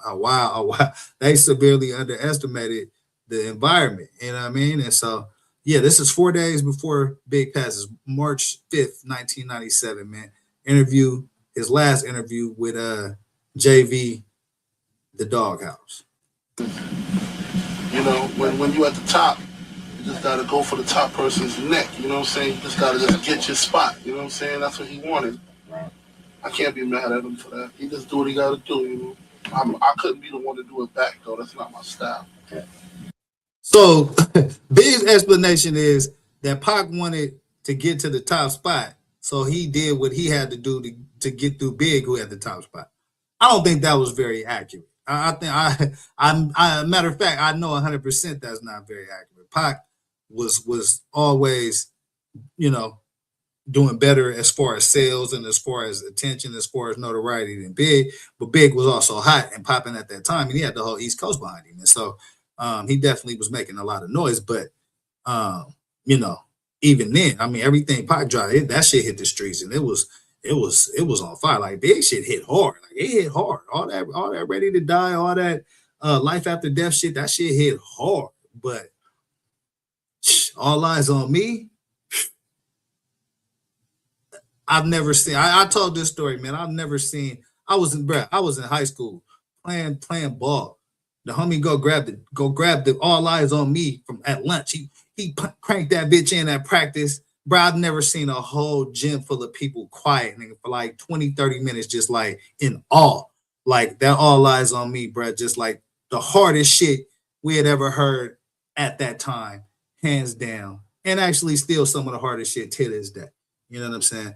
And then the Machiavelli to follow that. You know what I mean? But that All Eyes on Me, I've never seen a whole gymnasium full of people stop everything they're doing, crowd around a big ass speaker and just vibe the fuck out.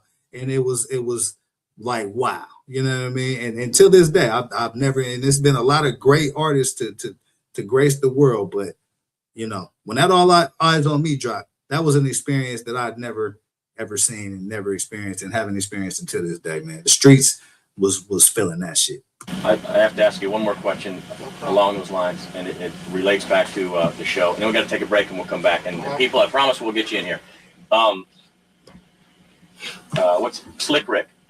He's in prison in there, and Russell Simmons goes to visit him, and he was saying, I want your thoughts on this. He was saying, look, we're all.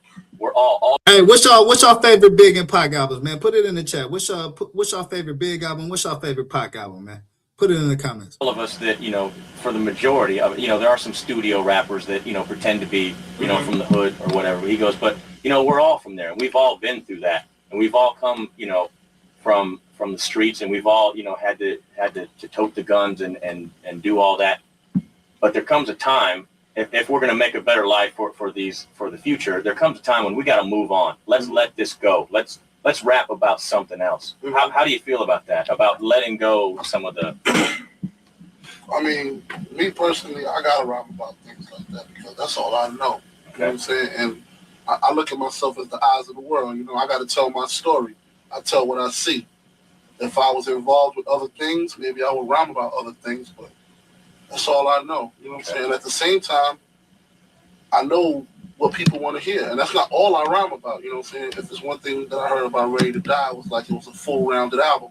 I got songs for the girls. I got songs for the thugs. I got songs for the radio. I try to put a little bit of everything into everything, you know. I'm not a one-sided person. Right. And I think it's very interesting, man. As I'm listening to this white boy ask these motherfucking questions, man, he don't really get it that, and this is what a lot of people don't get about hip hop, right? I think that hip hop has been very misunderstood in this way, which is hip hop, and it's a question, it's an open question. Is hip hop a reflection of art, or is that art a reflection of life? It's a very age-old question. If you're into art, if you study art history, is art a reflection of life, or is life a reflection of art? You know what I'm saying? Am I getting in trouble, popping these blicks, getting caught up in jail in the penitentiary system? Am I doing that because that's my environment? You know what I'm saying?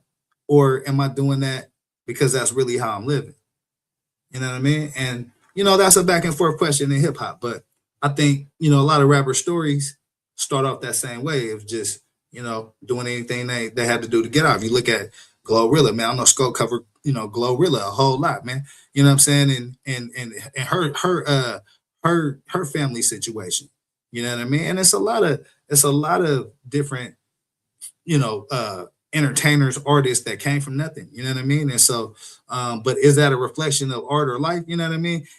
That's the question. And he's asking the question, like, can you guys rap about anything else? And it's just like, you know, this is my environment, man. You know what I'm saying? And Big's trying to explain to him, if I had a different environment, maybe I'll rap about something else. And so, again, a lot of these questions still haunt us today, man. And they got easy answers, man. If you want people to talk about something else, you got to show them something different. You know what I'm saying? You know, that's just the way this shit go, man. Get the light set. I can't speak for anybody else. If that's what they want to rhyme about, that's what they want to rhyme about. But I rhyme about everything. People, go see the video of the show. You'll see. It shocked me because I always heard, you know, I'm not from the East Coast. I hear the radio. I hear the radio side. Kind of like your mom. Like your mom said, whoa, I was shocked by some things because I knew Christopher. I knew Chris. And then all of a sudden I was hearing these things and I was like, whoa. Same with, you know, we hear the radio version. Then when you see the show and you're up there, you know, what you're rapping about, and you got the crowd going crazy, and it's a total different Biggie. So you do cover it all. That's right. All right, Notorious B.I.G. hanging out here at Y107. 829 is your time. If you want to talk with them, phone lines are open, 1-800-972-1077. We're going to take a quick break, come back, and your phone calls after we talk about the album. When does the album drop? March 25th. Life After Death. Yeah. Okay, Life After Death. Double CD. March 25th, and we'll talk about what you got on there right after this. Yeah. Double CD. Cool. Excellent. Now that link is in the chat too. Anybody want to come chop it up with your boy, man? We just vibing out on some old school hip hop shit tonight. Paying homage to the hip hop legends, man, in the golden era of hip hop. Thank you very much. You gave it a taste of some beats? I think that was the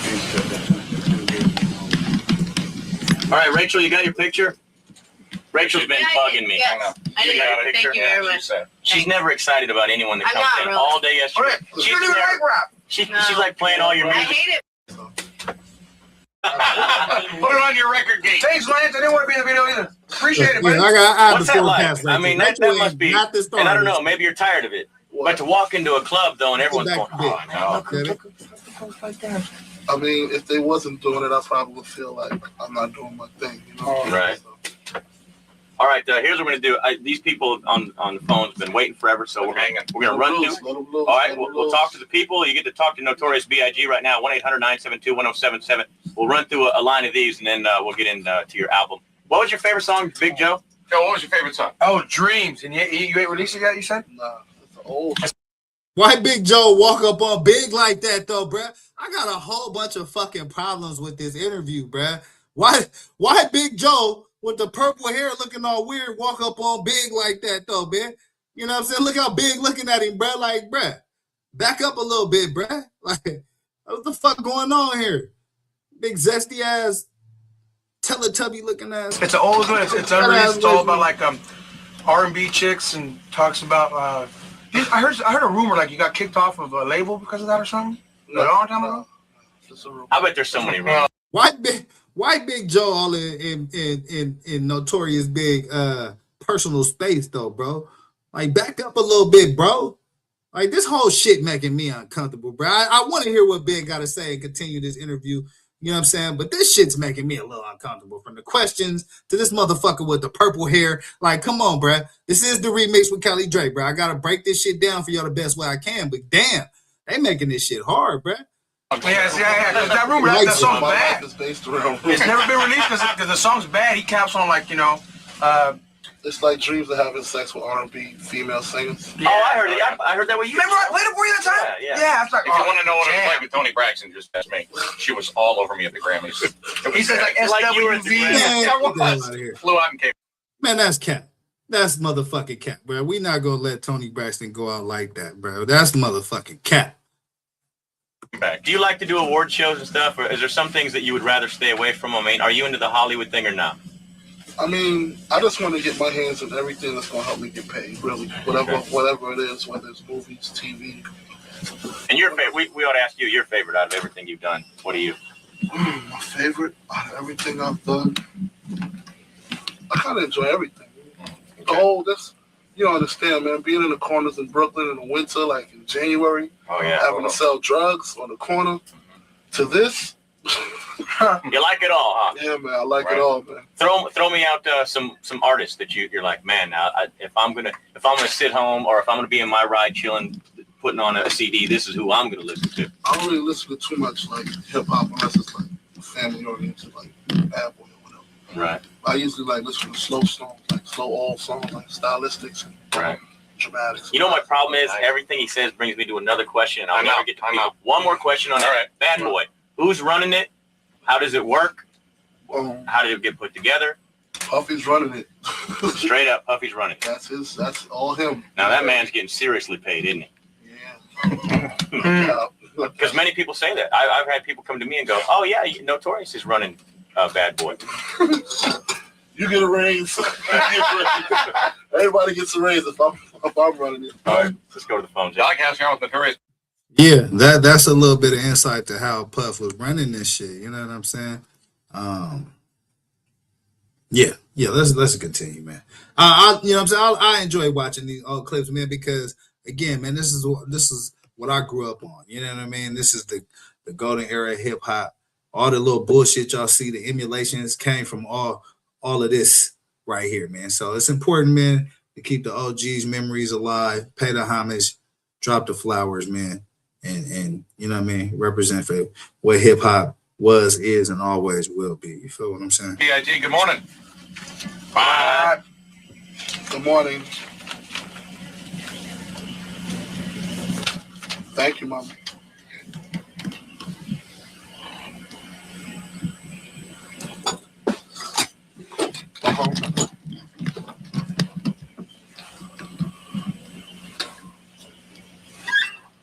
Bro, with that purple hair back there, it's fucking with me, bro.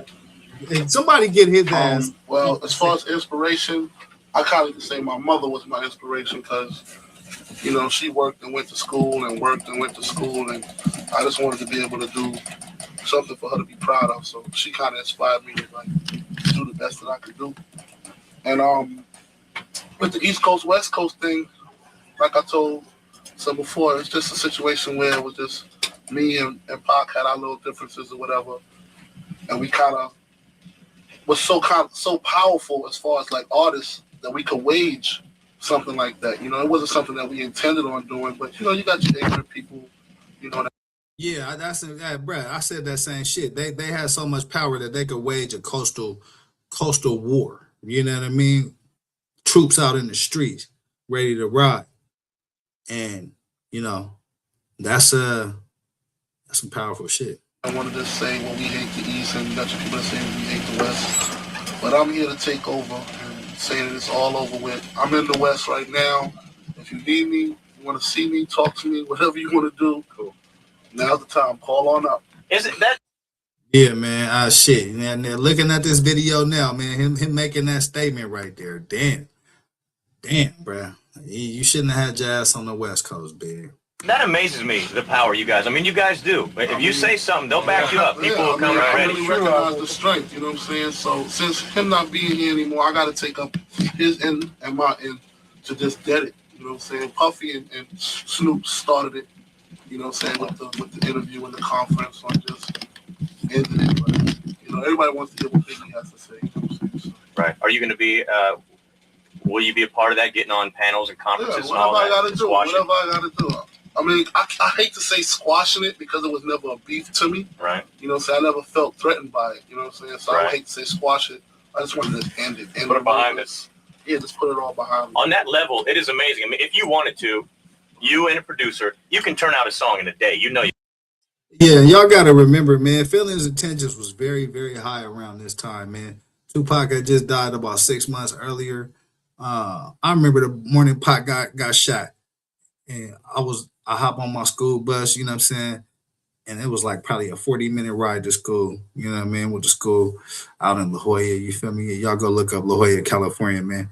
It's real dope real estate out there, but went to school out that way, man. The whole trip, every girl on the bus crying like a motherfucker. I'll never forget that shit. Every single girl on that bus was in motherfucking tears when Pac got shot, bro. It was unbelievable. Again, this is the effect before the internet. There's no internet. There's no, you know, I can check in and see what you eating at what restaurant, what you got DoorDash to your door. None of that, man. This was all off the strength of just loving the music and connecting with the artists and watching that journey through magazines and through, you know what I mean, in podcast every time he on the motherfucking news. You could, huh? And the people will love you. I know, and the people will love you. That's amazing that you could go spend a couple hours on something, and then people will hear it, and they're following you like a messiah. You know, it kind of makes me mad because I work up here hard. I'm not saying you don't work hard, but like 4 hours over and over and over. JB, it's called talent. And they're, hey, what? Just teasing. No, but people were like, you know, I'm nothing. You know what I mean? Oh, JV, yeah, but it's Notorious gonna be up there. And move aside. They'll trample me to get to you guys. And you can do it a song in an hour. I mean, I just try to do what I can do. All right. You get loaded doing it. Doghouse, you're on with Notorious B.I.G. Hello. Damn. Hi, who's Yeah, this? these white boys is pissing me off. Toby, you got a man. question or a comment? My dream. Thank you. It's cold, mommy. It's cold. It's cold. It's no problem. Well, when I heard that he...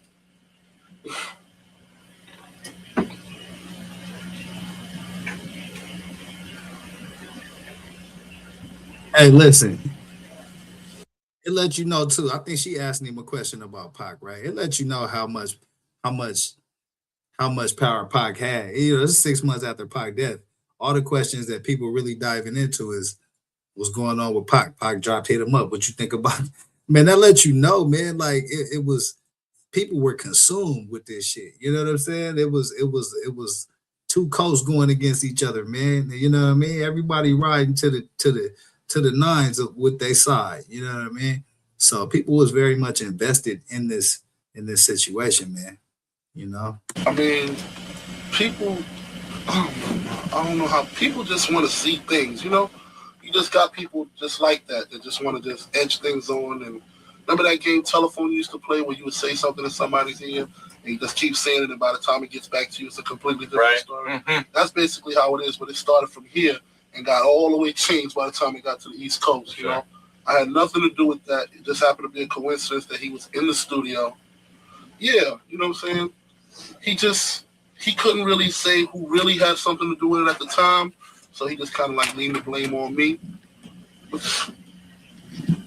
You hear what he said. He couldn't say who really did it at the time, which let you know Pac knew who got him, and it kind of let you know Big know who got him. And I think that was Pac's whole argument is, if you knew, why you ain't let me know? But, you know, then it come down to when did Big really know and when did the streets know, and you know what I'm saying? But, and there's a lot of evidence. Ed Lover actually did an interview, man. I'm gonna pull it up, where he talks about, he told Pac Big didn't have nothing to do with it. I told y'all what Big did as far as going to get the burner and bringing it out, you know, around the damn police parade that was going on when Pac got shot. And so, and I think a lot of from what I have researched, a lot of Pac's homies was telling them, like after he did that Vibe interview, like, nah, Big didn't have nothing to do with that. Like, you know what I'm saying? So I think Pac was the type of motherfucker, once he said some shit, he had to stand on it. And he's young 24, 25, 23 at this time, and you know what I mean, that's what motherfuckers do. But it all turned into what it turned into, man. But we just tapping back in with this, man, paying homage to the greats, man, trying to hear from their own words, how they was living when they was living. I mean, people, I don't know how people just want to see things, You just got people just like that just want to just edge things on. And remember that game telephone you used to play where you would say something to somebody's ear and you just keep saying it, and by the time it gets back to you, it's a completely different story. Mm-hmm. That's basically how it is, but it started from here and got all the way changed by the time it got to the East Coast, I had nothing to do with that. It just happened to be a coincidence that he was in the studio. Yeah, you know what I'm saying? He couldn't really say who really had something to do with it at the time, so he just kind of like leaned the blame on me. Fast. You know what I'm saying? He didn't have anybody to say, Pac, slow down. You know what I'm saying? Everybody was just with him. I see that. You know what? I see that sometimes. And everyone tells you that everything you're doing is cool and is right, and they're like, it's like you can do no wrong. Yeah. Exactly. You know what I'm saying? Nobody was there to tell him, yo, you need to slow down. You need to just chill.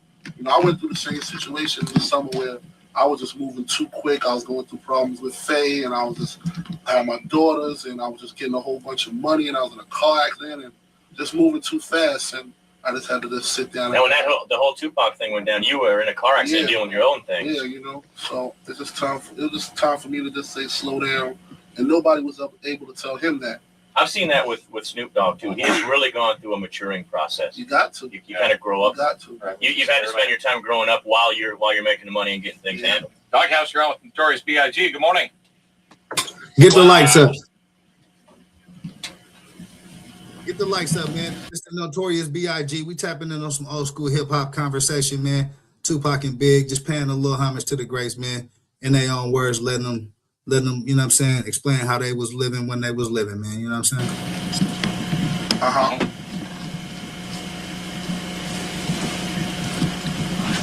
That link is in the chat as well. Anybody want to come chop it up? No, actually, when I met Faye, I married Faye like 8 days after I met her. Wow. So, love at first sight. 8 days. A week and a day. Yeah, I just fell in love. So you believe in love at first sight? Is it working? I mean, we go through our problems. See, that was the problem that I made. When I met her, I just fell so in love with her, and I married her. And like while we were married, we was kind of getting to know each other. My mother told me that's moving back. You're supposed to get to know him first. Right. Then you marry him, Chris. You know what I'm saying? But she just had a baby for me, and we're trying to work everything out. Everything is cool. You're taking care of your mom big time, huh? Oh, definitely. That's cool. You know what? That was so cool. And I'll say it again. I want you to go see the show. You need to see it. It was just cool to see you sitting next to your mom on the bed, and you can tell that you two had been through a lot.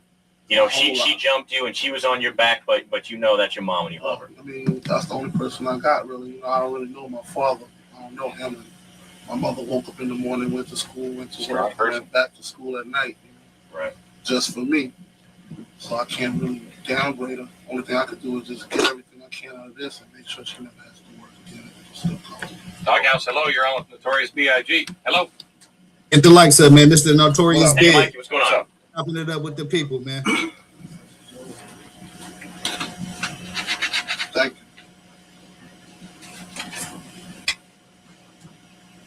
Hey, it's all good. Oh, no question. Oh, this guy's got some nice. I got some big security dudes too. Can we come by and eat for free? It's right down the street. Jackson and Columbus. We know where it's at. Yeah, we'll tear Mikey's restaurant to pieces. Oh, it's. You heard that? You got it. That's even sweeter. Hey, you know what, Mikey? Hang on there one quick second. Doghouse, hello. You're on with Notorious B.I.G. Hello. Yeah, they're not doing a good job. What's your name? All right, Charles, go for it. Questions from the people, man, but y'all can try to follow along and shit. I know. You know what? I'm very impressed today. I'm glad you came up here today. You're enlightening a lot of people here in the Bay Area. Definitely. Okay, so this was in the Bay Area. He did this interview 4 days before he got unlocked. Thanks a lot, y'all. All right. Note here saying we got 10 more minutes. What the hell is this? I've been looking forward to meeting you, Biggie, for all these years, and then I get a note from someone. Wow. Where did this note come down from? Probably Lance, the record. Lance, come here, buddy. Come here, Lance. Lance, get your ass No, in I here. don't want. Hey, come here. What's going on? 10 more minutes. Where does he gotta go? We gotta do some other work, buddy. Oh, come on, Lance. Buddy. I've been. No, come on, Lance is cool. Lance, got me started. Lance, you're cool and everything, but come on. Nah, Big ready to get up out of there, bro. You know what I'm saying? These weird ass, clear people. You know what I mean? Asking all these goof ass questions, man. But yeah, I thought this was a pretty good interview, man. I like to hear from people in their own words. You know what I'm saying? So it ain't no misinterpretation about what they on. You feel me? You know what I mean? Let's talk for a while. Let's hang out. We gotta do some other business today. What? In this city. You know what? They can go to hell. This is my. We got magazines we gotta hear. We got people we gotta see. He's a popular man. I know, Biggie. What you'd rather hang right here with me, huh? Of course. And talk to the people. All right, let's grab this other call here, and then I want to get into your album. All right. Doghouse, hello, you're on with Biggie.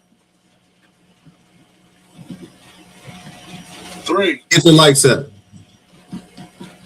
Yes, in June. We start the tour in June. The Bad Boy Family. But of course. Definitely. Oh. They haven't announced it yet. I'm going to give all the tickets to Jay, and he'll spread them out. You know what? Watch this. I'm about to make this lady's day here. Watch this. Lance, come here. Uh-oh. Lance, come here a second, please. Uh-oh. Uh-oh, baby. Do we Lance, get your ass back in here. Do we? I heard that we might be able to set up someone with dinner with Notorious. Kelly? Yeah. Is this gonna be your person? Yeah. Is she 21? You want to meet Notorious tonight? Is she 21? This is an exclusive thing. Are you 21 and up? All right, there you go. No problem. You're You're going going to to meet him dinner tonight. tonight. We go. And listen to his brand new CD. It's a CD party, very, very exclusive. You got to bring one person. You guys be on your best behavior. We can't say that. We'll get you all the details. Well, I'm going to put you on Okay. hold, and you're going to go. All right, so I'm going to see you tonight, baby. Make sure you make yourself known. For All right. sure. Hang on there 1 second. Tell me about your album. Give everybody the name. It drops March 25th. March 25th, Life After Death. It's a double CD. I mean, it's just to another level. Yeah, so Kind of like some of the best work that I've ever done, to me, in my opinion. Is Hypnotize on it? album was supposed to come out March 25th. Big died March 9th. You know what I mean? Life After Death was definitely a great album. Great album. Had a lot of bangers on it. You know what I mean? But yeah, we just tapping in with a little bit of history, man. A little bit of hip hop history. It's March 5th, 97, Big last interview. You know what? I'm just a little critique, and who the hell am I? Really? But I'm going to throw this out, though.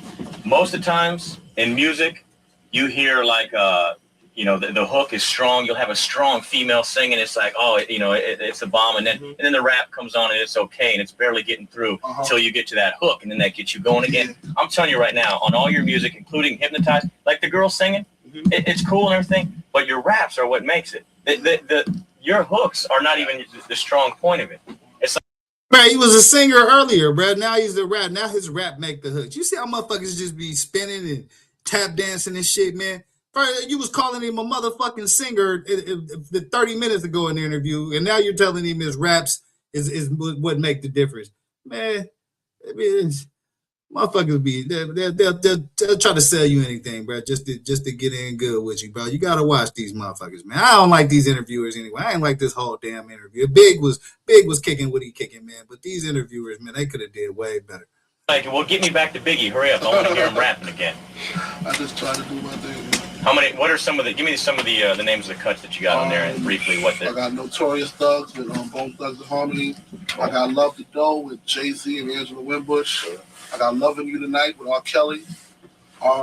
Coming Out with me, Mason Puffy.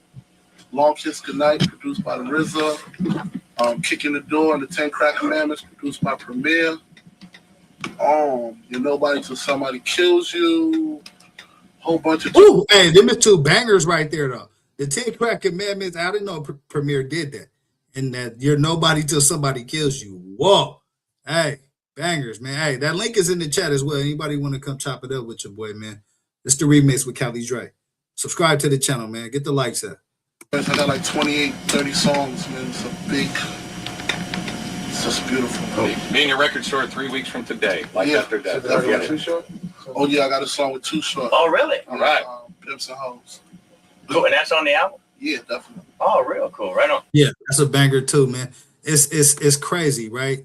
Big didn't even get to live to see his album drop, but you know he did get a taste of how the people would rock to it at that party, at the last party that he went to. You know, I would play the videos of that, but man, there's a lot of music in there, and YouTube they already on my ass. They sent me an email today talking about I'm doing way too motherfucking much on here. But hey, fuck that. We still gonna run this shit because you know I feel like it's important, man, and you know this the shit I'm vibing on tonight, man. Get the lights up. It's probably impossible because you know it's hard to get you in here now, and they're already like waving. He's got to go, which pisses me off. Can I borrow your bodyguard a second to beat up your own record guy? If you could, sometime around the summer, if you could make a trip back here and jump in a studio for 2 minutes. I'm putting together a project, and I've already gotten like 5 big. I'll tell you the names when we're off the air. 5 big names locked down. I want to put out a record. And you guys do it, and everyone do your thing, but none of you make a dime. It all goes to help out kids, you know, in the Bay Area ghettos. I want to, all the money, I want to touch every Bay Area ghetto area that we have right here and give the money back for the kids. Anything for the kids. You'll do that? Listen, man. So he been trying to line that up all night, bro. I already peeped the play with bro.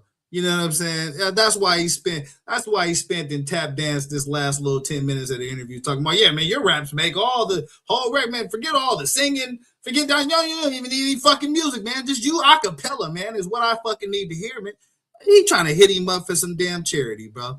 Like these motherfuckers, bro. You gotta when you get successful in life, man. You always gotta watch motherfuckers like this, bro. They'll blow smoke up your ass, tell you anything you want to hear, and just to get something up out of you, bro.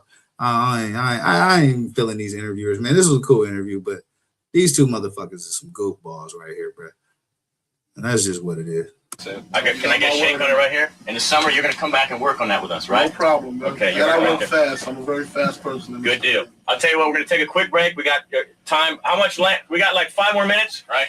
2 more minutes. We're going to take a quick break. We'll come back. We'll take a few more calls with Notorious B.I.G. It's been a pleasure already having you. We'll get a few more minutes with you right after this. Yeah, he's trying to steal extra time and shit. They said 10 minutes ago, 15 minutes ago, bro. Now you trying to steal 5 more minutes. Man, get your...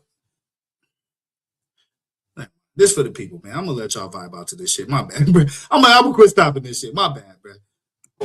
Yeah. That's real cool. Tell them right you there. Bring it. Hey, Lance. Excuse me. Push your contest. You got any product or any pictures or anything? Not right now. Where to go? Where do I top of things?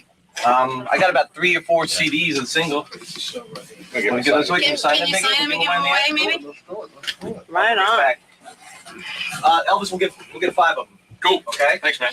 You got 5 signed CDs to give away. Oh, cool. Should we just give them to all these people on hold right here that can talk to them? Or do you Rachel, want, the people on hold? should we give them now, or do you want to, like, as he's stepping out, we'll give them one? Yeah, let's do that.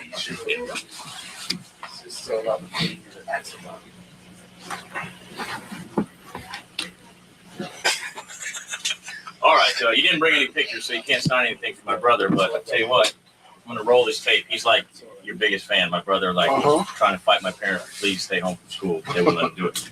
You can just, like... This motherfucker's getting on my nerves, bruh.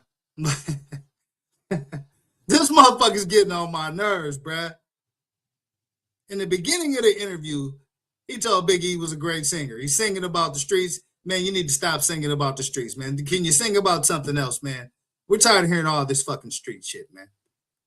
At the end of the interview, this motherfucker's, man, your raps are making the whole thing, man. You don't need Puffy. You don't need any of those guys. Russell Simmons, it's just you, man. You're the fucking man. Now he done hit him up for a charity, and he trying to get some shit signed for his brother, bro. You can't make this shit up, man. Get the lights up.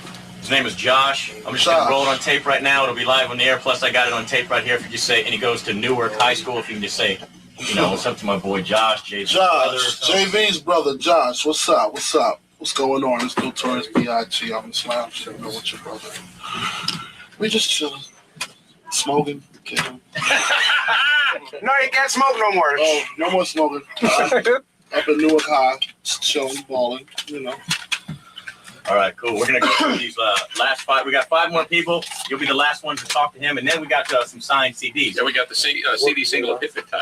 We're gonna blow those out. We're also about to play Hypnotize. We'll roll through these, and we'll give Biggie the last opportunity to say some final comments, and then everyone wants to stay in the Bay Area. Doghouse, hello. You're on with Biggie. Hi. Yeah. What's so funny, baby? I'm chilling. How you?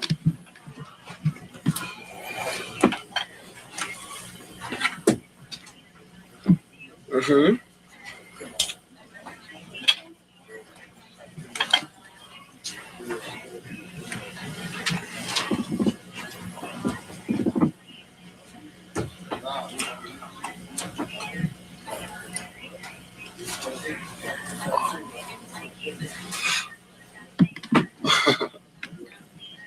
I think it's good. I think it was a good thing for you to come out to the Bay Area and clear some stuff up because, like you said, it's a lot of rumors going on. A lot. Yeah, most definitely. Pac was big in the Bay, man. He was out in Marin City.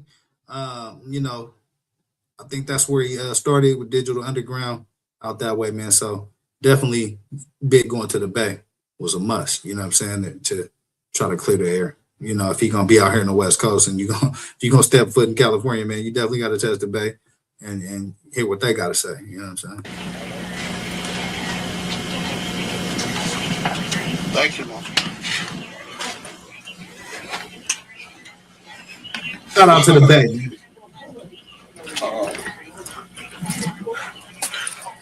Thank you. Thanks a lot. Hey, thanks for calling. You have a good day. Doghouse, hello. You're on with Biggie. Good morning. Thank you. Thank you. Me. Okay. Thank you very much, man. Doghouse, hello. You're on Notorious B.I.G. What's up? Turn your radio down if you would a little bit. Get the lights up.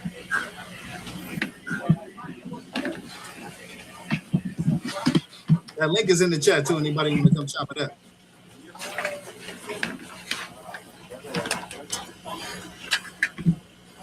Lyrically, you mean? Lyrically or the production side of things? Oh, I don't produce, man. I don't make beats. I just get the beats from the producers.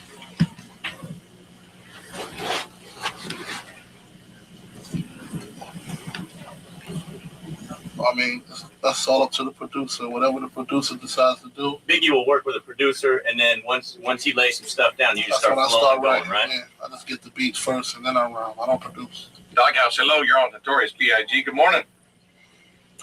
How you doing, baby? How you doing?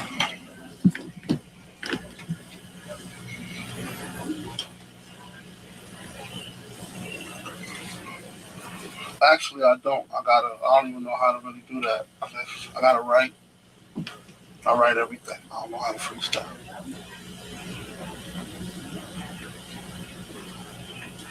Okay, so Big said he a writer. He ain't freestyling. It depends on which beat. Depends on the mood. You know, depends on what I want to write about. If it's a sexy type beat, you know what I'm saying, where I think the females could probably groove to it, I'll probably talk about girls and what I can do. Does your wife ever have a problem with that? Does she ever go, man, what is the deal in the videos with these ladies? Nah, she ain't tripping. I don't trip on her. And her little boyfriends and her little videos. Touche.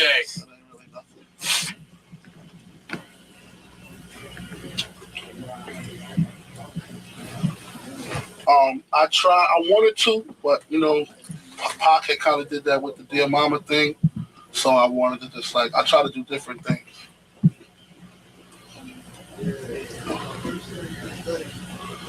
Oh no, I'm not talking about. I think she asked him, but he did a song. I think she asking him why he ain't dedicated a song to his mom, something like that, and he's saying Pac, he did the Dear Mama thing, and he didn't want to try to follow that up. Dedicated to his mother. You know what I'm saying? I just didn't want to. So it'd be kind of weird if all of a sudden, you came out with one. I didn't want to do that. All right, we got time for one more call, and we got to wrap this up here. Doghouse, hello. You're on Notorious B.I.G. Good morning. What's your name? What's up? Hi, What's Ron. up? What's up? What's up? Hey, what's up, baby? Tupac.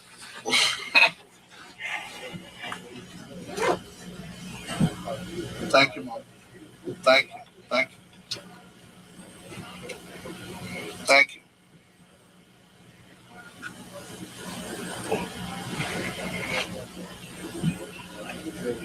I have 2 kids, a daughter, Tiana, she's 3 years old, and little Chris, CJ. He's 4 months. Yeah, no question. That's all I'm looking forward to is watching them grow.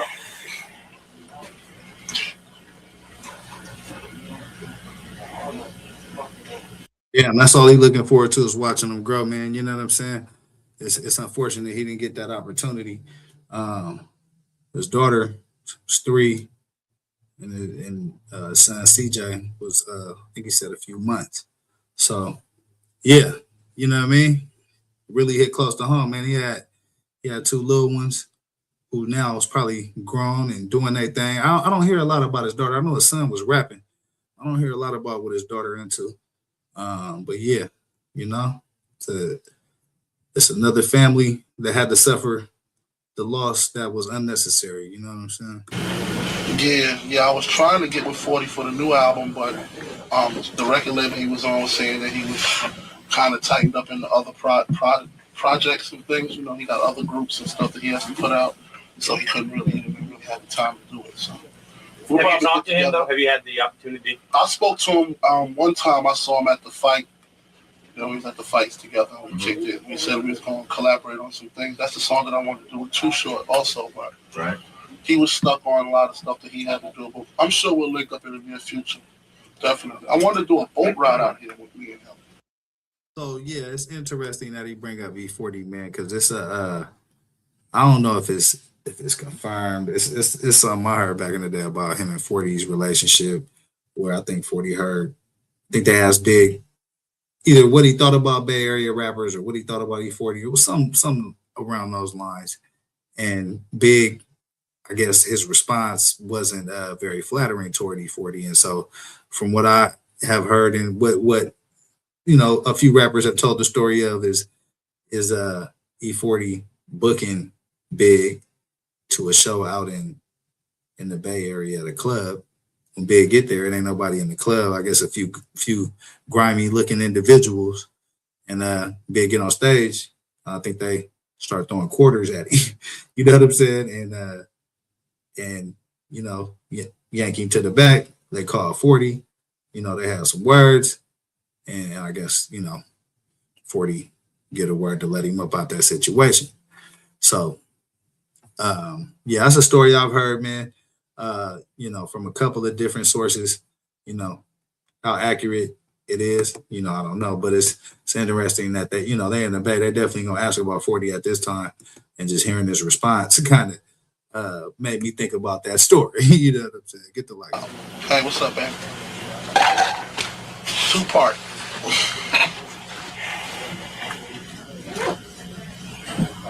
Thank you, Mom. Thank you. Thank you. Thank you.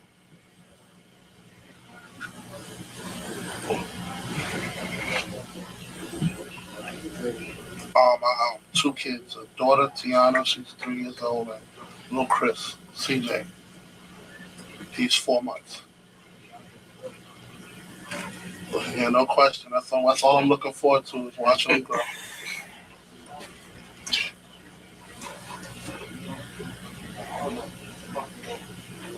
Yeah, I was trying to get with 40 for the new album, but the record label he was on was saying that he was kind of tightened up in the other projects and things. You know, he got other groups and stuff that he has to put out, so he couldn't really have the time to do it. So. Have you talked to him though? Have you had the opportunity? I spoke to him one time. I saw him at the fight. You know, we was at the fights together. We kicked it. We said we was going to collaborate on some things. That's the song that I wanted to do with Too Short also, but Right. he was stuck on a lot of stuff that he had to do. But I'm sure we'll link up in the near future. Definitely. I want to do a boat ride out here with me and him. Yeah. A big boat ride out here. I was trying to get with him while I was out here, but I'm only staying for the night. Right. Well, he's one of the artists that agreed to do that project with me. Yeah, for the and summertime we do it for the kids. So yeah, if you we're gonna come link back, up. We definitely gonna link up. Notorious. Yeah. Okay. So that's crazy because I heard Big was out in the Bay for about 3 weeks. I heard he was out here for a month. I think 3 weeks of that, 2 or 3 weeks of that, he was out in the Bay, and then ended up coming down to LA. Maybe this was the last night he did from the Bay to LA before the Vibe event. BIG, it's been a pleasure having you. Do me a favor right now and put a message out to the Bay, you know, while you have them captive and they're sitting here listening. Anything you want to I just want to let everybody know that I'm here. You know what I'm saying? I ain't going nowhere. Bad Boy ain't going nowhere. All the rumors, you know what I'm saying? You shouldn't be the one to sit back and listen to rumors. You know what I'm saying? Just take a chance to know the person before you judge the person. That goes with anybody, not just me. You know, if you hear something about somebody or whatever, don't be so quick to be like, I don't like him. You know what I'm saying? Try to find out what's going on. Try to get the facts first. And I'm going to continue to keep making those songs that make you dance and make you groove and have kids and all kinds of things. I'm here. Me and my man, Caesar Leo. We're just going to do our thing forever. Forever and ever. Okay, and like you said, he's taking it to a whole new level. March 25th, go get the album, Life After Death. Definitely. You can pick it up. This is off that album, Hypnotized. We're going to roll with that, and we have you signed 5 CDs? It's got 5 CDs there, Hypnotized. Signed by Notorious B.I.G. If you want them, jump on the lines right now. We're going to take callers 21, 22, 3, 4. Yo, I got a request, though. Okay. After you play the Hypnotized, please play Crush on You. No season, Kim. Do we have that, Hollywood? If you got that. Yeah, you got it? He's got it. No problem. Yo, so look, that's interesting, right? And I'm gonna tell y'all why, man. I'm gonna tell y'all why that's interesting. Because Lil C's and Kim was under Big. Big was getting bread from Junior Mafia. Big was getting bread from Junior Mafia. The joint that they were gonna play first was a Puff joint. You know what I'm saying? So that's why he made the request to get that Junior Mafia joint played, because that was what he was working on. He was writing for Junior Mafia at the time, and Puff didn't want him writing for Junior Mafia, because Puff eventually saw that Big was probably gonna take them, do his thing, and all that. But yeah, it's other videos out there of Big talking about he had to basically hide the fact that he was writing for Junior Mafia. Because of the whole publishing, you know what I mean? And Puff wouldn't have been able to get the publishing, and that's a whole other side of this whole thing, and why people think that Big was gonna end up leaving Bad Boy. You know what I mean? Done. The request is done. Have a great day in the Bay. Enjoy your time here. Definitely. Y'all coming down to the listening thing? Yeah, I'm gonna come down tonight. Yes. All right. And Lance, you're gonna hook that up, or Yeah, it's all taken care of for this summer. I'm talking about. Sure. To get him back for this. Okay, we'll talk about it. Right? No problem. Okay, cool. Been a pleasure. Let me shake your hand here, All right, sir. man. Thank you Take very it much. easy. Buddy. Thanks for coming in. Appreciate it. Oh. Yeah, no doubt, man. This video is dedicated to the late Notorious B.I.G. I thought that was pretty interesting interview, man. Y'all let me know in the comments what y'all think about that. Yeah, I'm just vibing out, man, on some old school hip hop shit tonight. Pay homage to the legends. The last time I ran this, I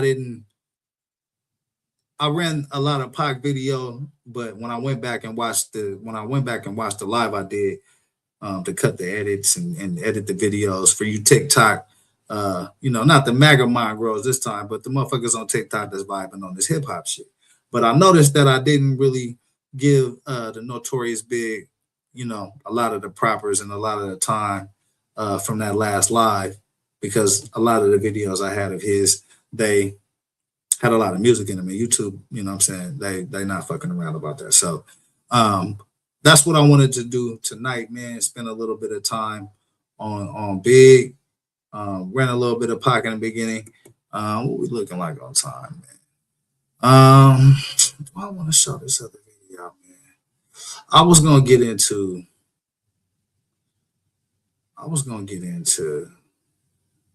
a little bit of the death of the Notorious Big, man, and some of the things that was going on with that situation, man.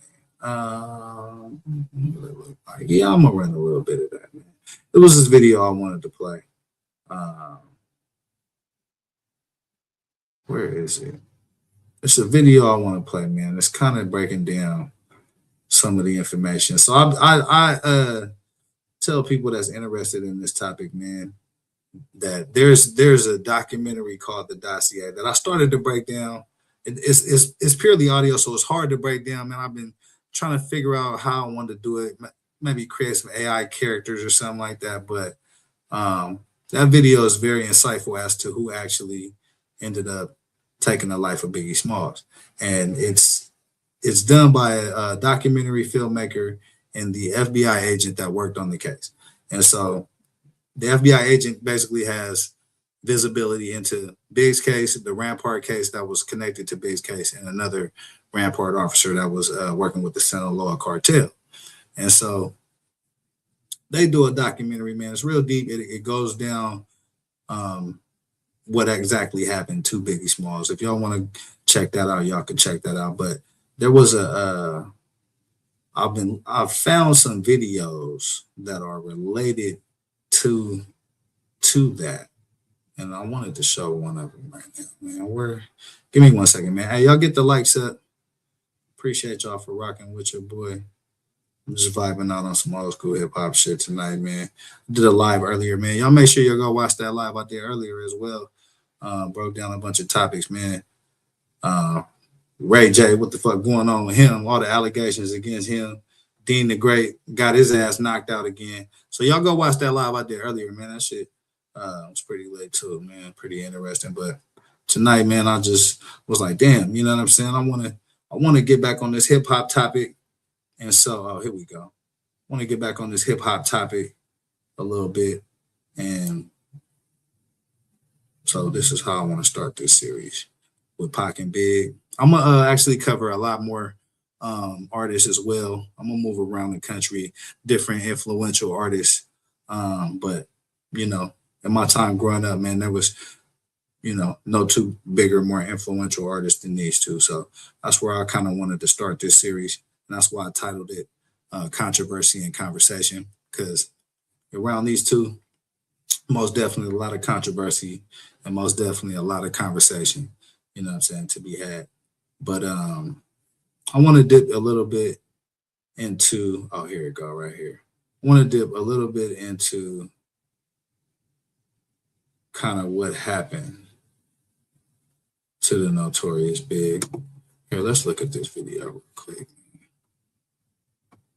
Get the likes up. I appreciate y'all for rocking. This is the Remix Intelligence. The most notable alternative conspiracy theory about the murder of Biggie Smalls was put out by the late LAPD detective Russell Poole, who claimed a disgraced LAPD cop named David Mack, who went to prison for robbing a bank, and a college friend of Mack's named Amir Muhammad had carried out the hit on Big. Okay, so look, there are some discrepancies with this video. This is a murder rap video. Some of the things I think are true, some of it I think aren't.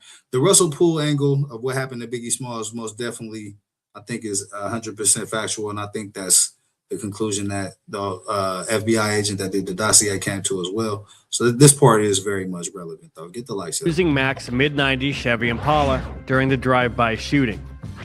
Also, man, I broke down Amir Muhammad. Man, y'all go check down that Amir Muhammad short that I did.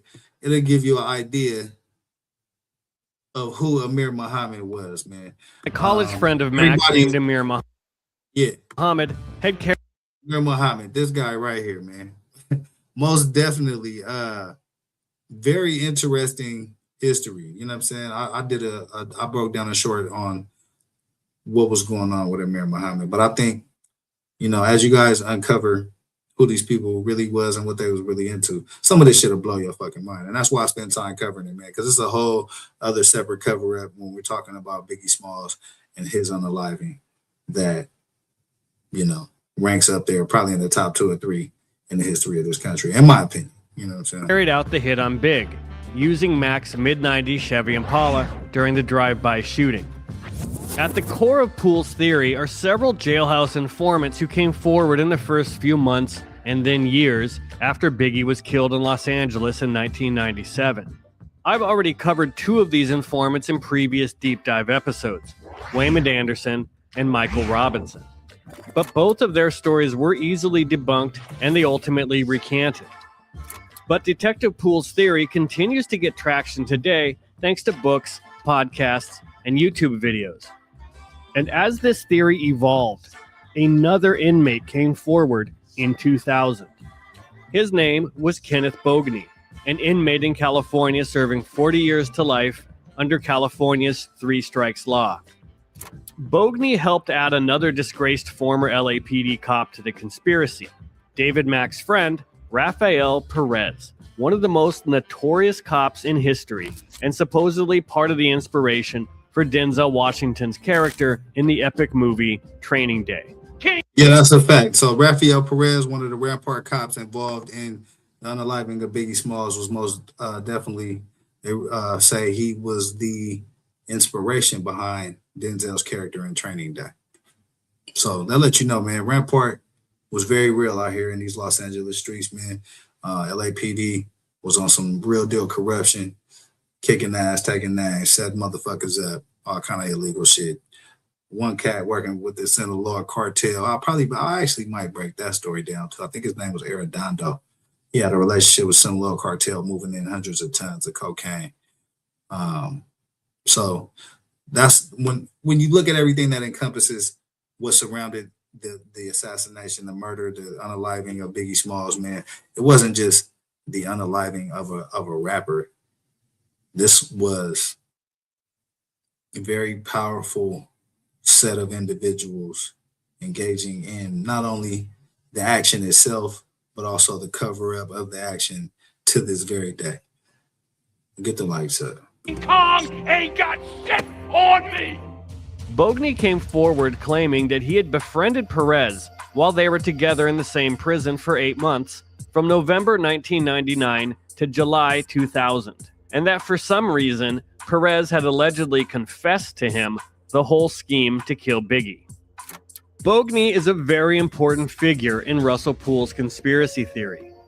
Yeah, most definitely. I was going to say Kenneth Bogney, this guy that they're talking about, is a very important figure because his version of events being locked with Rafael Perez made confessions to him that connected him to the murder of Biggie Smalls. And so he's one of the main links to being able to solve the case. He was interviewed for a podcast by a former FBI agent and a journalist who have pushed Poole's theory for years.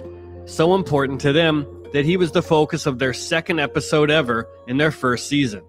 And he was also one of the centerpieces of author Randall Sullivan's book, Dead Wrong, his second book pushing Poole's theory, where he mentions Bogney's name 133 times. There you go. So yeah, Bogney's name's mentioned 133 times. The reason why I'm starting with him is because I might run that dossier a little bit because there's a very important part of that. His testimony and what he has to say is very, very interesting, and it kind of gives a lot of clues as to what happened to Big. Is extremely important to the Russell Poole theory. Get the lights. In this episode, for the first time ever, we'll get into what Bogney actually specifically told the LAPD. And I know this because I have the records for 10 interviews and contacts that Bogney had with law enforcement officers from 2000 to 2001. We're in the Calipatria State Prison. We're speaking with Kenny, Bogney? Yes, Bogney.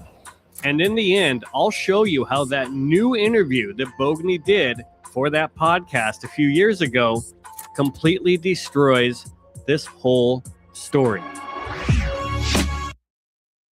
Yeah, so Kenneth Bogney, man, was very central figure. Now, this is the part where I kind of disagree because murder rap, if you look at the narratives that are out there on the Biggie Smalls assassination, there's two main narratives, right? There's a narrative that Poochie unalived Big, and there's a narrative that Russell Poole uncovered, which is the undercover LAPD officers were responsible, along with Amir Muhammad, for the unaliving of Big, allegedly. So those are the two main theories that have come out over the years. You know, there was one about Suge Knight actually setting up the hit, and that's a very interesting one too. You know what I'm saying? That is uncovered in the dossier, which, you know, if you know, I might break that down. But yeah, this shit is deep, man. And so, like I said, it's a lot of key players. The dossier itself is all audio, so I try to give y'all the faces before, so like y'all can see what the people look like. You know what I'm saying? Kind of hear what they were saying. But the dossier just has the audio, and I think it's the same audio as this interview. So on this, it's gonna kind of work out. But Kenneth Boagny had a lot of interesting things to say and connected a lot of dots for this investigation, and that's why his name showed up over 187 times in this investigation. Making up dirt on a lot of the cops caught up in the Rampart scandal as payback against people that Perez felt had wronged him. But I also think, especially with the more explosive accusations like with the Biggie case, that Boagny may have been prone to jumping to his own conclusions, possibly some exaggeration, and claiming that Perez had told him things that I'm not sure Perez actually told him. Okay, so now, again, the guy that made the reason why I just brought up what I brought up, right? And this is how deep this shit goes. I'm gonna try to explain the cover up to y'all. Very simply, right? I'm gonna try to explain the cover up to y'all. So this is a murder rap. The deep dive, this was done by the people that did murder rap, the people who told you that Poochie was the unaliver of Biggie Smalls, right? If you add it all up and if you listen to what the FBI investigator says, this version of the truth is not the truth, because the how can I say it? They have more evidence basically on the FBI side that there was a cover up than that Poochie in a fake confession from one of Suge's girlfriends did this, right? Greg Kading is the person, the individual that brought out the Poochie narrative. And if you look at Greg Kading's history, he's had cases thrown out. He's pretty much a discredited cop. Whack 100 has him on speed dial at this point. Y'all can go look online right now on YouTube. After y'all finish watching my show, go online and pull up Whack 100 and Greg Kading, and you'll see what their relationship looks like. And you'll tell me if he's a credible, type of police officer or not. I mean, if Whack 100 got you on speed dial, in my opinion, I mean, shit, that let me know everything I need to know. But, I bring that up to say, so those are the people that gave you the Poochie narrative. And Greg Kading was inserted around the time of Miss Wallace's $500 million lawsuit. And so he was basically inserted as a plant to kind of derail that, so Miss Wallace wouldn't have to pay that lawsuit as the FBI investigator, as he shows, right? So that's why there's no credibility towards the Greg Kading angle. And if I play this dossier, man, y'all will kind of see and understand. But the FBI investigator and also Russell Poole basically came to the conclusion that David Mack, this guy right here, along with Amir Muhammad, along with Rafael Perez and a couple of other cricket cops, were all in on the assassination of Biggie Smalls. And then the part where Suge plays, or allegedly plays, is just getting the ball rolling, right? But at a certain point, he drops out, and these fools is already too deep in, and in comes the bank robbery for $700,000 that happened out that this individual right here was convicted of. David Mack was convicted of a bank robbery shortly after, maybe it was a few months after the assassination, and that money was never recovered. He ends up going to Vegas. Him, I think Perez, Sammy Martin, and the story from the FBI investigator is that they met up with Amir Muhammad to pay him his cut for unaliving Biggie Smalls. And so Russell Poole was actually the first one. He was the first investigator on this case, and he actually began to uncover how deep the corruption was, and with Rampart and with how it related to the Biggie Smalls case. And then they left him a note on his table with a toilet and a long tube. In the middle of the long tube, it said, "Your career is here." You know what I mean? If you go look up the documentaries, he actually show you the picture of it. So there's a lot of explosive things that people don't even know about, man. One of the things that caught my attention in the last time I ran the dossier was there's a picture of, hold on, give me 1 second. Look, people calling during the show, man. I'm doing the show right now, man. Trying to get these views up, man. Get the likes up for your boy. I appreciate it, man. But there's a picture that never saw the light of day of David Mack, this guy right here, Rafael Perez, the guy we just saw previously, and they're cutting a cake. They're in all red, and this is from the FBI investigator on this dossier. And they're cutting a cake. In the middle of this photograph between David Mack and Rafael Perez is the chief of police's daughter. Chief of Police Bernard Parks' daughter was dating one of the Rampart cricket cops. That photo never saw the light of day, but it was entered as evidence in this case. So there's a record of it, but the photo actually disappeared. The photo was in a bunch of this type of evidence was in a police locker. And this is all in the dossier. It's all recorded evidence that this FBI agent is providing. But that photo, along with a bunch of other evidence, was kept at LAPD robbery homicide in some desk drawer. And that's where they kept all the shit that they didn't want to see the light of day from this case, involving the LAPD, involving the LA Times, involving the LA District Attorney's Office. So these were all the entities that the FBI agent says is responsible for covering up the assassination of Biggie Smalls. So when I tell y'all this shit is way deep, this shit is way deep, man. And a lot of these players are still in power and in play today. And that's why this shit is still relevant. For that Perez himself may have made up or exaggerated. And this episode is going to lay out why. Bogey's story begins about 3 months after he was housed with Rafael Perez on October 11th, 2000, when he was interviewed at Calipatria State Prison, which is in the desert near California's border with Mexico. He was interviewed by an LAPD officer who was representing several of the cops caught up in a huge police scandal that would become known as the Rampart scandal, which had been kickstarted by Rafael Perez himself when he pleaded guilty the previous year to stealing cocaine from an LAPD property room, and had started ratting out his fellow officers for a slew of alleged offenses. It became one of the biggest police scandals in U.S. history. Add another 9 to the list of cases thrown out because of the LAPD corruption scandal. Now, it's been claimed that Bogey was first interviewed months earlier in March 2000. But according to him, this October of 2000 interview was actually the first one. Did they interview in March of this year? That's way before October, you know that. October's not too long ago, just a couple months back. Yeah, that was the first time I seen him. Was the first time Mr. Armas came. Was the first And we time know I that heard because we can ask the about prison, they'll show us who's being okay. And in this first interview, the officer meeting with Bogey had heard that Perez was in the cell next to him and that he and Perez were reportedly tight. And he wanted to know what Perez had supposedly told him.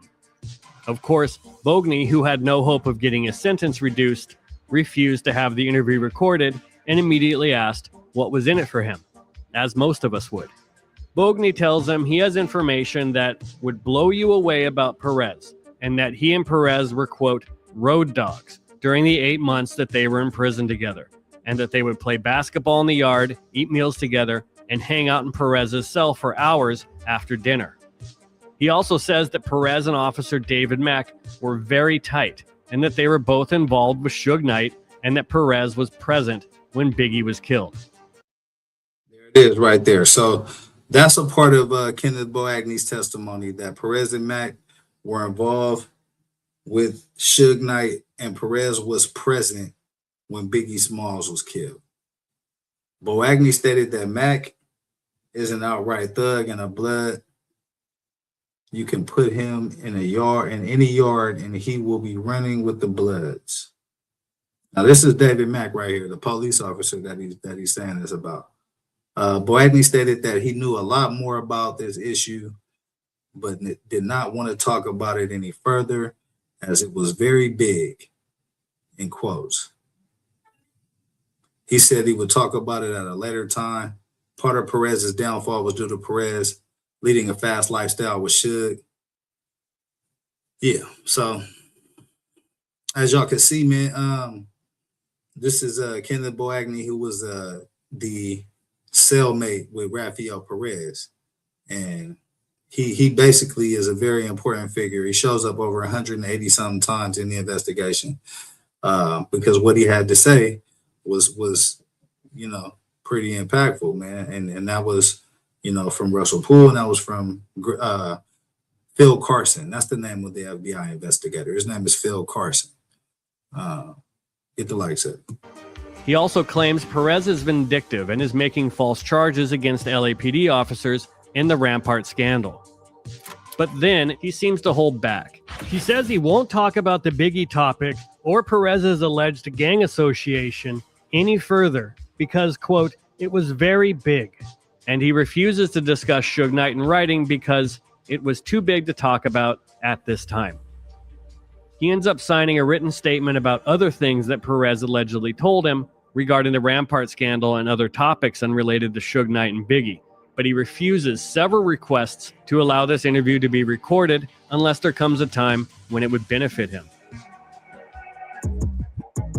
A month later, on November 6, 2000, a pair of LAPD officers conduct a follow-up interview with Boagny. And once again, he doesn't want to be tape recorded, and now he doesn't want to talk at all unless he can reach an agreement with the DA or the U.S. Attorney's Office. Nothing about Biggie's murder is discussed in this interview. A week later, those two officers interview Boagny again, and he reiterates that Rafael Perez is mad at the LAPD and vindictive, and the conversation is focused once again on the various Rampart scandal accusations that Perez has made. Again, there is no mention of Biggie's murder. And a few weeks later, the lead detective at the time on the now 3-year-old Biggie Smalls cold case is informed that Boagny has claimed that Perez and Mac were involved in the murder in some way. And that detective's name is Steve Katz. And his name is going to come up in the story again in a big way later. The following day, a pair of new detectives meet with Boagny, and this time it's taped, finally. But unfortunately, they've already agreed that Boagny doesn't want to discuss any murders or the bank robbery. Again, he seems to be avoiding that issue completely, and it's not entirely clear why that is. You've made it clear to us that you don't want to talk about any murders or any bank robberies at this time, maybe later on. He explains that he and Perez were allowed to hang out together in a cell, even though it was against the rules. What are the rules that the deputies tell you? Is this allowed to have 2-3 guys in a cell together? No, not at all. It's definitely against the rules. Okay. They called us one time when it was a problem, and they wasn't gonna open the cell up for a day room, so I'm stuck in this cell. So I had to, push the button, man. And, what deputy let you out? Do you know? I'm not sure which one it was. You didn't make a big deal about it? No, it wasn't no big deal. And he tells them about various other claims that Perez made while they were hanging out together. But when pressed, Boagny has lied on the details. He said something about a guy, and I knew the guy. Who's the guy? What do you mean? What guy? A gang member, a black gang member. Who's this black gang member? I'm not gonna mention his name. Now, what kind of coke was Perez taking? Did he tell you? Was it rocked up? Was it powdered? Okay, so I'm gonna tell you how they cherry picked this whole shit, right? Now, y'all hear the clip that he's playing from this interview. Now, I want to play y'all a different clip of this same individual conducting an interview, because again, you have to look at the narratives, right? Look at the competing narratives. You have Greg Kading, who is responsible for making sure that Miss Wallace doesn't win $500 million and bankrupt the city of Los Angeles, right? And you have Russell Poole, who was just a bright-eyed cop that was trying to solve the case. He was the initial investigator on the case. He didn't really have a lot of motive. He wasn't really fucking with a lot of rap music, I don't think, at that time. He was just a cop trying to do his job, basically. And he was constantly getting railroaded. And so the murder rap theory, the Poochie angle, I guess I'll call it, right? The people that put out that narrative, they want to discredit Russell Poole and they want to discredit Phil Carson. Now, you would think they all cops, they would want to come to the same conclusion, you know what I'm saying? Get the case off type shit. But nah, it's a whole lot of politics in this shit, man. It's a whole lot of questionable decisions and shit that wasn't investigated, narratives that have been thrown out there for different reasons. And I've listened to both sides of the narrative. I've sat back and watched this shit and dove deep into it. I've watched that dossier 2 or 3 times, and it's 2 seasons, about 20 different episodes, all audio. You see what I'm saying? That's how deep I am on this shit. I could go play y'all some shit that'll blow y'all mind for real. But I just wanna try to illustrate the cover up as well. You know what I'm saying? Because again, in my opinion, this is probably one of the top 2 or 3 biggest cover ups in the history of the game. And people don't even talk about it. And it's important because a lot of the players that did the damn cover up are still in power. So that's why it's important to me. That's why I look at this shit and be like, yeah, it happened a long time ago, but this motherfucker is still the chief. This motherfucker, he took over for that dude, and now he moved to another higher position of power. So it's just like, you know, the threat is still real, man. But I want to play a little bit of what Kenneth Boagny had to say, man. Like I said, this is audio, so I mean, y'all might feel it, y'all might not, man. But y'all been rocking with a nigga this long. Shit, y'all can probably get through this, man. I appreciate y'all for rocking with your boy. Trying to give y'all this real deal the only way I know how to, man. So if this shit play, then we can hear what he got to say. But yeah, in the meantime, hit the likes up, man. That link is also in the chat. If anybody want to come chop it up, you know what I'm saying, on this topic, add your knowledge into this situation, you're more than welcome to, man. I'm just vibing out on this shit, man. And you know, this is a topic that I'm very much interested in. Hip hop, East Coast, West Coast, the rise and the fall of 2 of the most prolific artists that the game has seen. Oh, here we go. Let me see. This is the one I want to show. Here, give me 1 second. Let me put this up. Dossier. It's the one I want to He show. told me about the Biggie murder. We had been drinking. All right, that was like, okay, yeah, this is the on one. the radio, and he was like, So this oh, is man, Kenneth Boagny's real. one of the best, Y'all can hear it. best rappers in the world. He's like, man, fuck that guy. Then his It's whole all audio. changed. He was like, hey, I was there the night he was killed. I'm like, Pretend what? like it's a fucking picture. And then he started telling me everything. John Vincent and Rowdy Gage was getting ready to fight, man. Y'all can look at mine. Look at me. Yeah, that's your option. Each other of calling me a jail. Look at me or look at the black. Each other, man. I've never seen anything like that in my life. You are now listening to episode 3 of The Dossier, The Secret Files of the Murder of Biggie Smalls. The names from the first 2 episodes that you need to keep track of are as follows. Special Agent Phil Carson, the only FBI agent to investigate the murder of Biggie Smalls, and Kenneth Boagny, an inmate at Calipatria State Prison, explains that Rafael Perez confessed to him about his role in the murder of Biggie Smalls. For Bill Bratton, the chief's job is an opportunity to burnish his reputation as the country's top cop. Under his watch, he predicts that L.A. will replace New York as the safest big city in America. I'm the police chief. Hello. Ever there was a place that could into the story this is awesome. Of the murder of commentary. First came across the name of Xavier Hermosillo. I tried to Google him and understand how was he sucked into the story of the murder of Biggie. He was well connected. For a time, he was a journalist at the Associated Press, along with being a TV personality who had deep roots into the Latin community. And he had another thing. He had knowledge of the inner depths of the LAPD and how that machine worked. He was also a civilian on many LAPD Board of Rights hearings. Board of Rights hearings are a 3-person panel made up of high-ranking LAPD officials and 1 civilian that determines whether LAPD officers accused of serious wrongdoing remain on the force or receive significant penalties. My name is Xavier Hermosillo, and Right. So that was his job. He was basically My making conversation sure with that Xavier the officers was either in line. If they wasn't in line, they got disciplined. That was Hermosillo's role. But he was very integral in this because I think he was there for the first interviews of Kenneth Boagny as he's telling the story of how the LAPD is involved in this whole shit. He will also talk about another witness, Felipe Sanchez. Actually, here, I'm gonna skip past all this. they So I put want you to in get this to facility. the actual interview. Prosecuting Me too. Rafael Perez. And during this whole time, there was a sergeant, Paul Burns, and he was the sergeant over the crash unit, which Perez and all these hoodlums were a part of. And crash stood for Community Resources Against Street Hoodlums. These were cars that they call flat tops, no lights on top. They didn't respond to calls. They just cruised around looking for bad guys. And Paul Burns was the lead sergeant.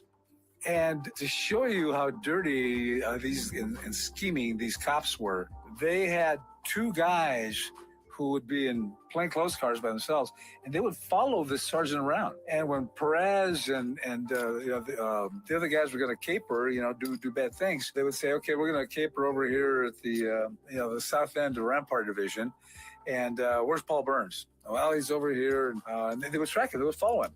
And if he was getting too close to where the dirty deeds were taking place, they would put out a call and say, requesting a sergeant at such and such location, which was far away from where the capers were taking place, the dirty deeds, the illegal activities. And Paul Burns, guy in a uniform in the car by himself, he would respond. And just before he got there, because he was being followed by the other bad guys, they would say, code 4 on the sergeant, which means we don't need you anymore.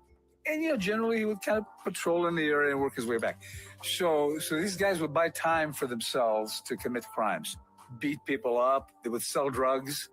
David Mack robbed Bank of America, $710,000, a cop. They were really bad guys. So just to be clear, David Mack, an active member of the LAPD, calls in sick and robs a Bank of America for $710,000. According to Kenneth Boagny, that $710,000 may have been used to pay Amir Muhammad for the hit on Biggie Smalls. So we had this Board of Rights where Paul Burns was accused of having been a part of the Rampart scandal since he was the sergeant. For some reason, LAPD couldn't get it through their head that they really had these really brilliant, dirty cops who schemed to make sure that their sergeant was never anywhere near. So that was one of the Board of Rights that I was hearing. Kenny Boagny was, a street guy, okay? Sense of, I'm cool, I'm fearless, you don't scare me type of thing. We're just asking questions to try to get to the bottom of things, to try to find out about Paul Burns. Was he dirty? Or why would a guy with a great record like Paul Burns end up here?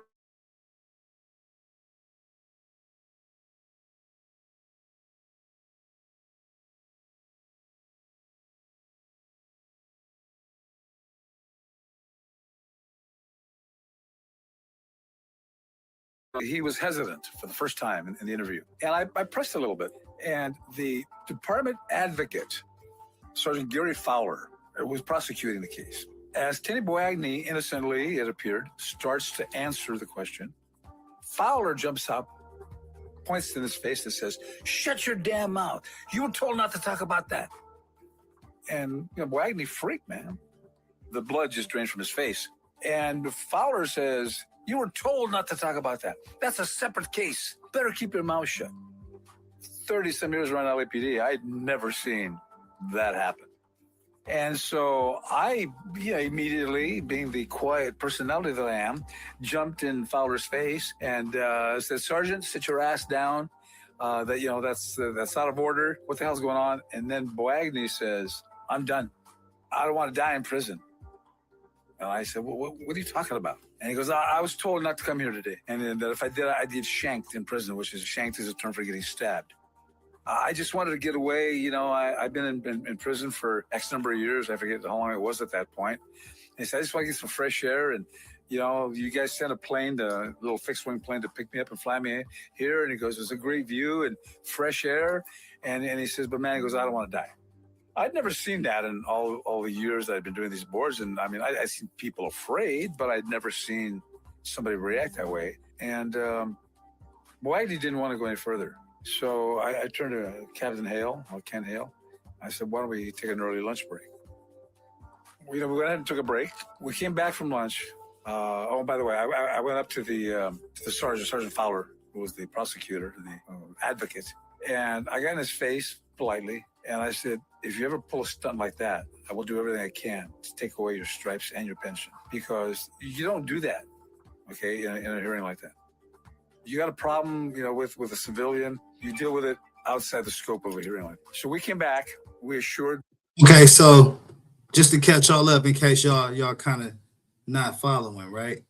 Kenneth Boagni is basically was the cellmate of Rafael Perez, one of the dirtiest cops in LA.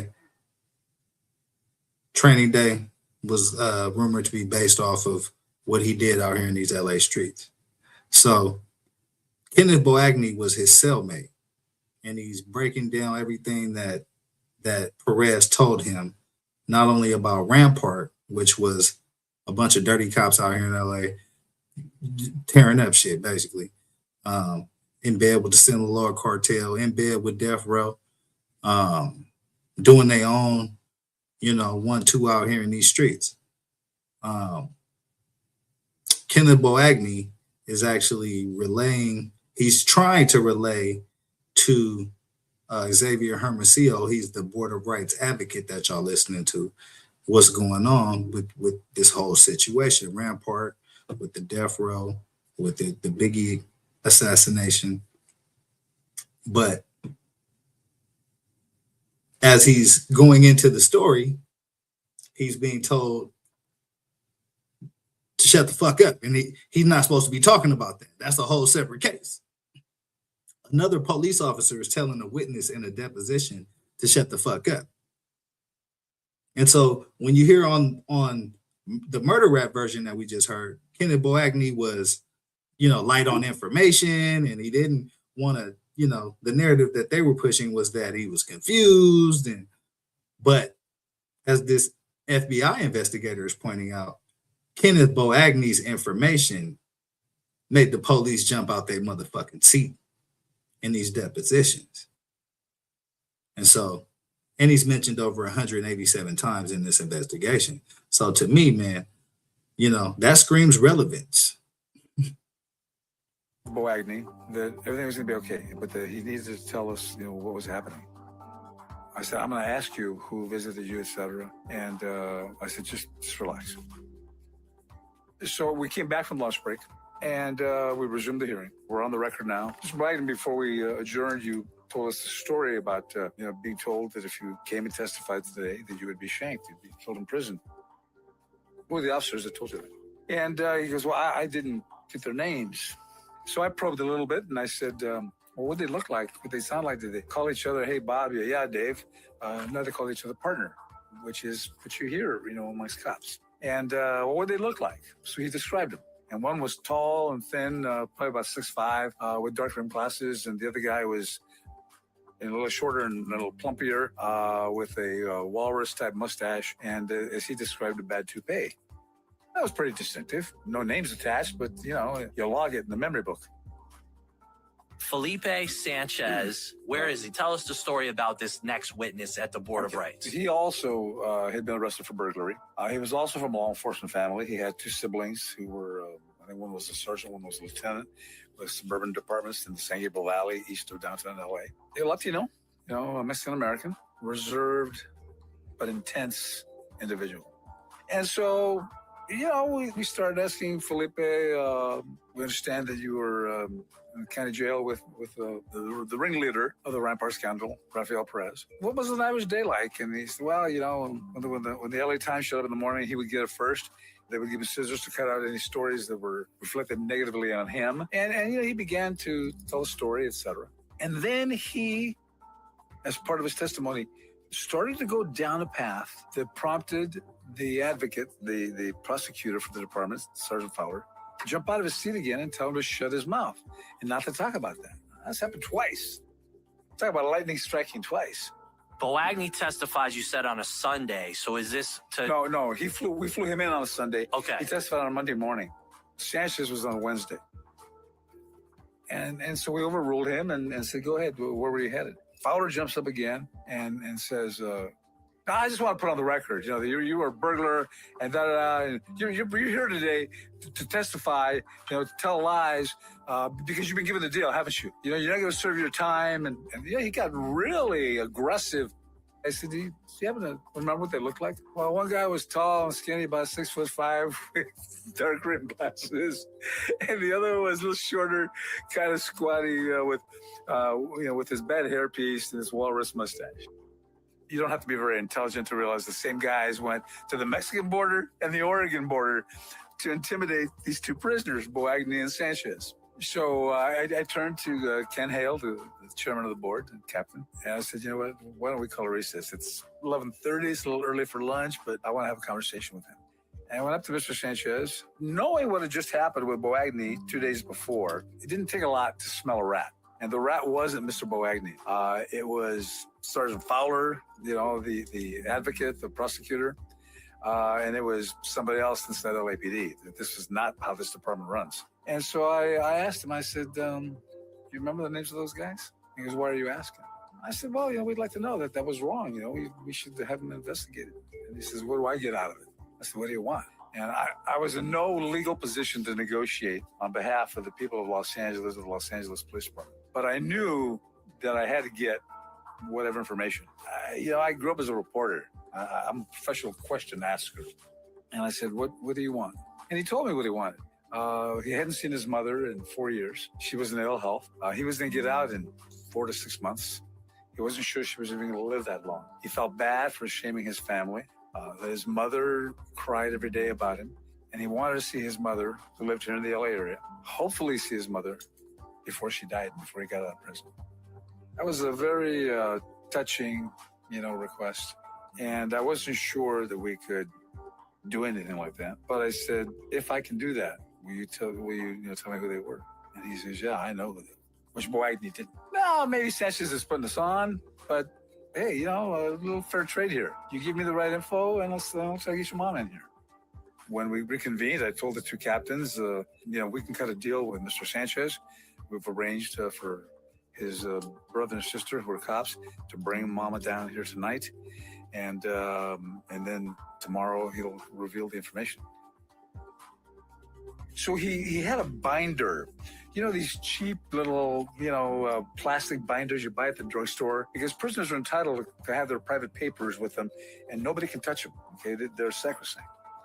And he had cut down the binding, he sliced it, and he reaches inside and he pulls out 2 business cards. Oh my God, I'm shocked, because Boagni didn't know who these guys were. Sanchez is pulling out 2 business cards. So I said, what are those 2 business cards, Mr. Sanchez? And he says, these are the 2 guys that told me not to come today and testify, otherwise I get shanked.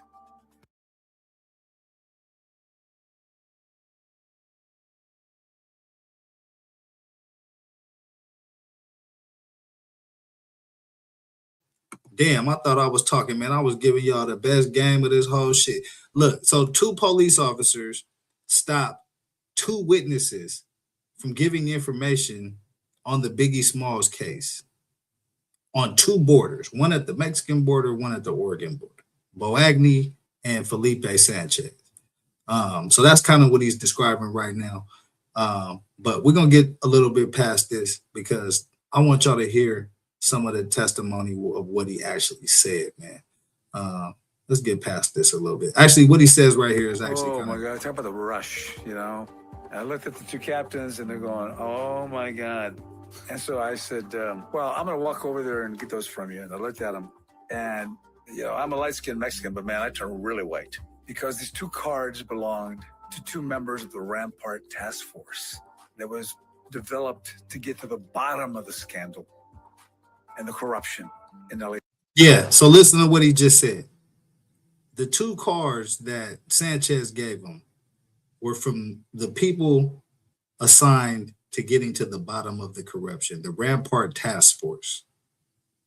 So people from the Rampart Task Force went to both borders and intimidated 2 witnesses to stop them from talking about the assassination of Biggie Smalls. Why is that? And they were a part of it. They're supposed to be investigating it, and here they were, participants in it.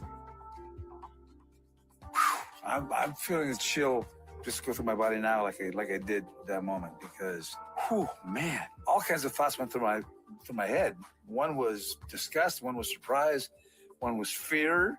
You know, I got to watch myself, on the way home, make sure I'm not being followed. And knowing how the Rampart guys had operated, keeping track of Sergeant Burns, that was a very scary situation. So I looked at these 2 cards, and for one of the few times in my life, I was speechless. What the hell am I going to do with this? And I said, well, I know what I can do without any repercussions, and you can't. I'm going to open up an investigation against these 2 officers because they're dirty, they're crooked.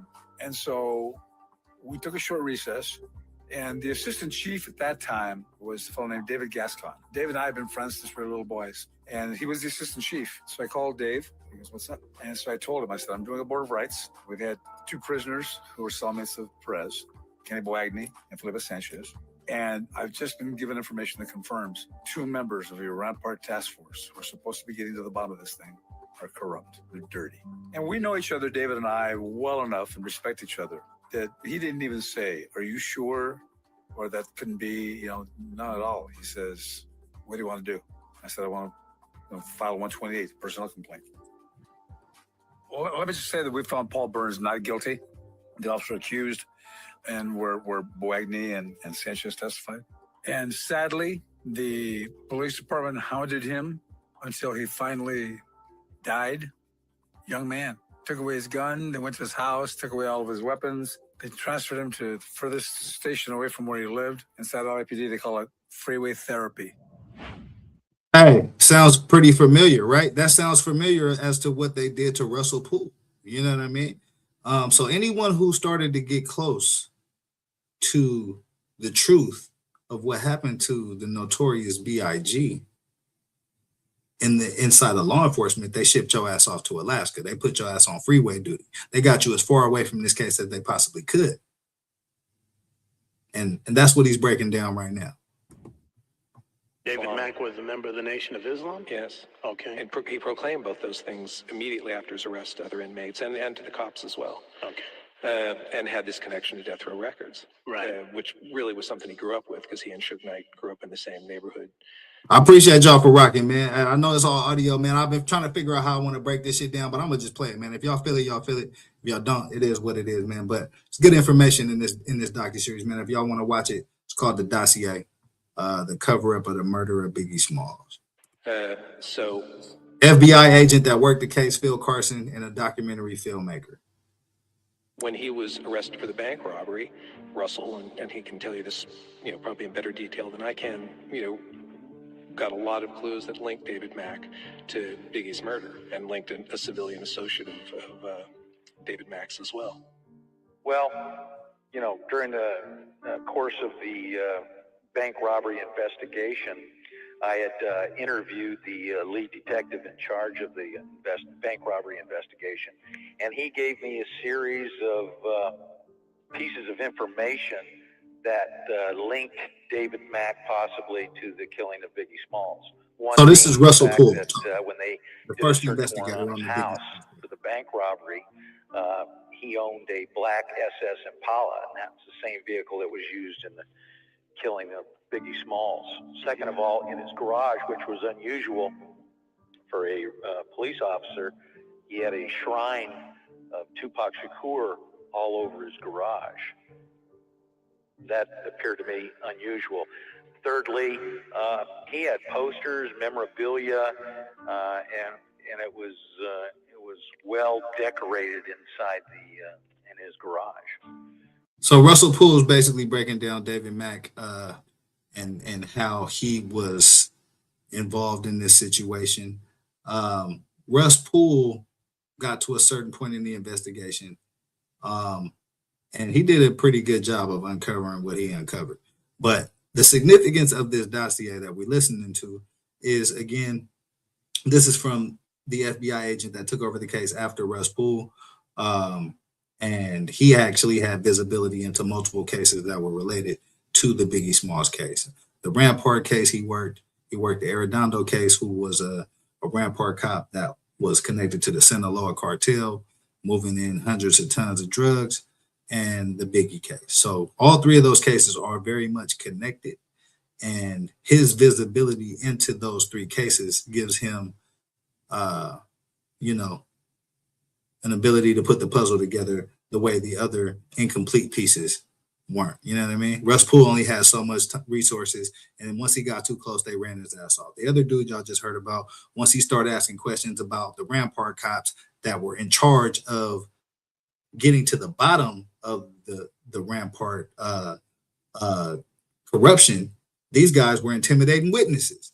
They went to two different borders, the Tijuana border and the Oregon border, to intimidate two witnesses, Bo Agnew and Felipe Sanchez. You know what I'm saying? So it's a whole lot of shit going on, a whole lot of, cover-ups and spin backs. And a lot of these people, again, are still in power today. And so that's why, to me, it's still very much relevant, man. Get the lights up. And gang members dressed in red, flashing the West Side sign. The investigation was stymied by the chief of police, Bernard Parks, and there's so Bernard Parks that connect. Russ Poole actually identified that, but I just gave y'all the scenario, right? And they'll cover it on one of these dossiers, man. But basically, Bernard Parks' daughter was dating one of the dirty Rampart cops. She's in the picture.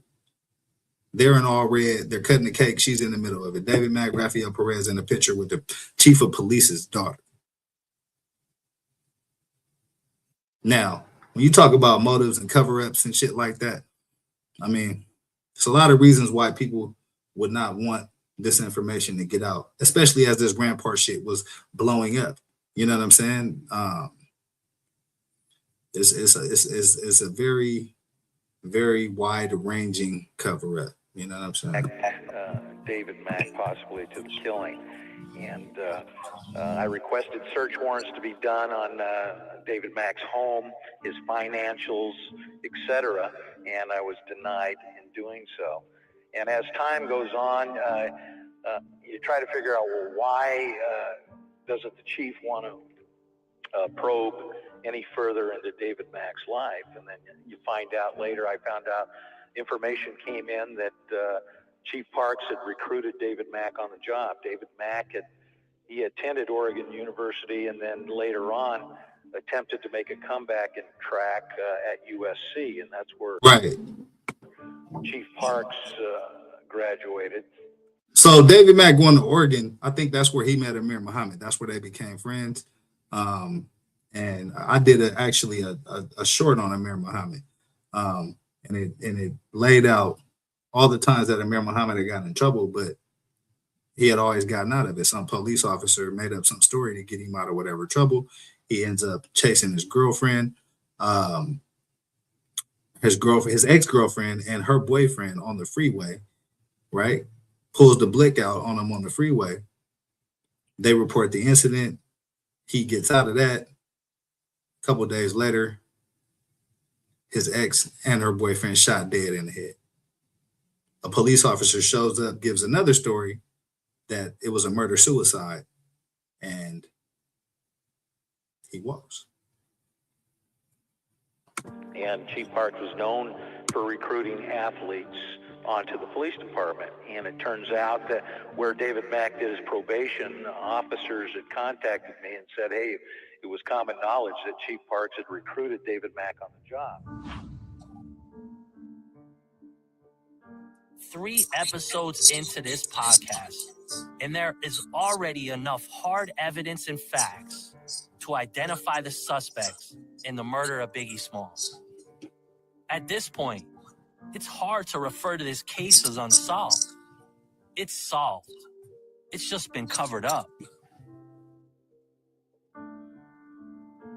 Time went on, and one morning, pick up the LA Times, and the lead story, top of page 1 on the right side. I don't remember exactly what it said, but it was along the lines of federal judge threatens to dismiss the Biggie lawsuit against LAPD.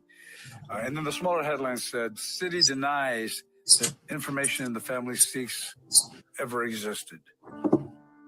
There you go. Wow. So that's a part of what I was talking about. That's a part of what I was talking about.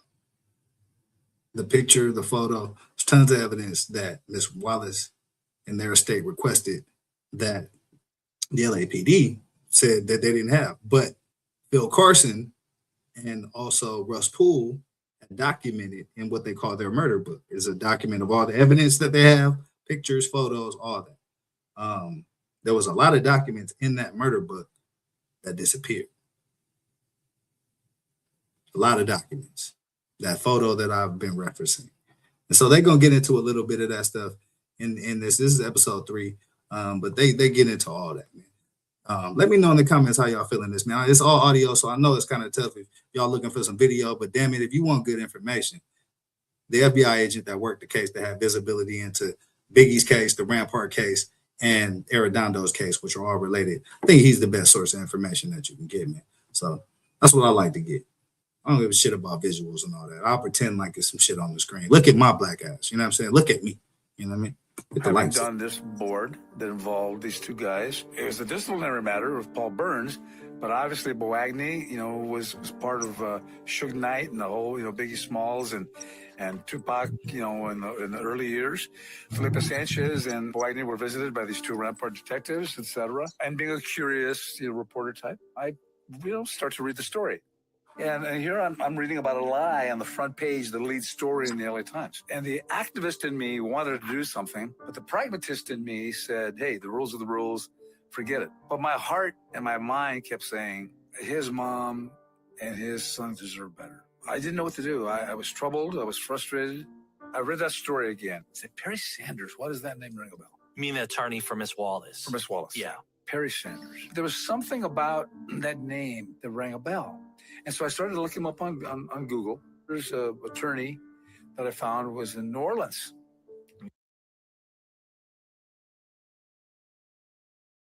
It exists, I know, because I did that board of rights. And I was told, keep your mouth shut. Probably said, tell me what you know. I said, look, man, that evidence exists. I don't have it. It's somewhere in... Let's listen. I said, I have no idea what that stuff is. The interesting parts of this whole shit. Sergeant Robledo, or former sergeant, retired. Y'all let me know how y'all feeling this shit. Investigator. Listen, when I found this, I was pretty blown away. Says to me, this story is a lie. And she goes, this trial, and LAPD says that evidence that the family is seeking doesn't exist. And she says, yeah, that's just really troubling to Mr. Sanders. She says, do you know anything about that? And I said, well, I may. And she says, how is that? She goes, well, what's your name? And I said, well, I can't give you my name. I didn't know exactly how to position this thing. So I said to her, well, let me put it this way. I happened to be standing in a room at one point when some conversation took place about this case. And I've heard certain information. I'm in possession of certain information in my memory that says to me, this story is a lie. And she goes, sir, your name? And I hung up. And I thought everything was over. Now remember, Perry Sanders is the attorney for Valletta Wallace, Biggie's mom, in a civil suit against the city of Los Angeles. The LAPD isn't covering up for David Mack, Rafael Perez, or the trigger man Amir Muhammad. They are covering up corruption in the LAPD that would lead to a loss in the civil case, costing the city nearly $500 million. Well, the next day, I get a call from retired Lieutenant LAPD homicide, longtime friend of mine. And hold on, you know what I'm saying? We in 2026 now. You feel me? I wanna just put something to y'all mental right quick. You know what I'm saying? We in 2026. How much is 500 million in 19? Oh, when was this? About 2002? Let's say 2002. Okay, so based on approximate 80% cumulative inflation rate between 2002 and 2026, 500 million in 2002 has the equivalent purchasing power of roughly 900 million to $940 million. in today's money. So you're talking about really $1 billion that was at stake at this time. That's how much Miss Wallace's lawsuit would have been valued at that time. You know what I'm saying? Let me know how y'all feeling this shit, man. I find this shit very interesting because a lot of these players are still in power today. And that's why this shit is still very much relevant at the lengths and the depths of the cover-up. It involved the LAPD, the district attorney's office, the motherfucking LA Times. Those are major entities out here in California, man. You know what I'm saying? Go, Sergio Robledo. And he calls me the next day and he says, hey, did you see that story in the LA Times? Which one, the one about the Biggie case? And he goes, yeah. And I didn't realize he was playing me a little bit. That's his personality. That was his personality, yeah. One of the greatest human beings that ever blessed this earth, and a hell of a cop. And he says, Javier, I know you called Perry Sanders' office.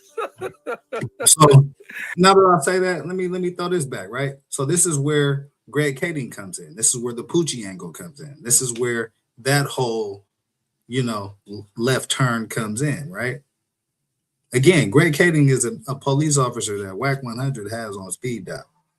He's had cases thrown out because of his ethical practices. He lied on the murder rap to get the confession from Teresa Swan, Suge Knight's girlfriend, to initiate the play on Poochie.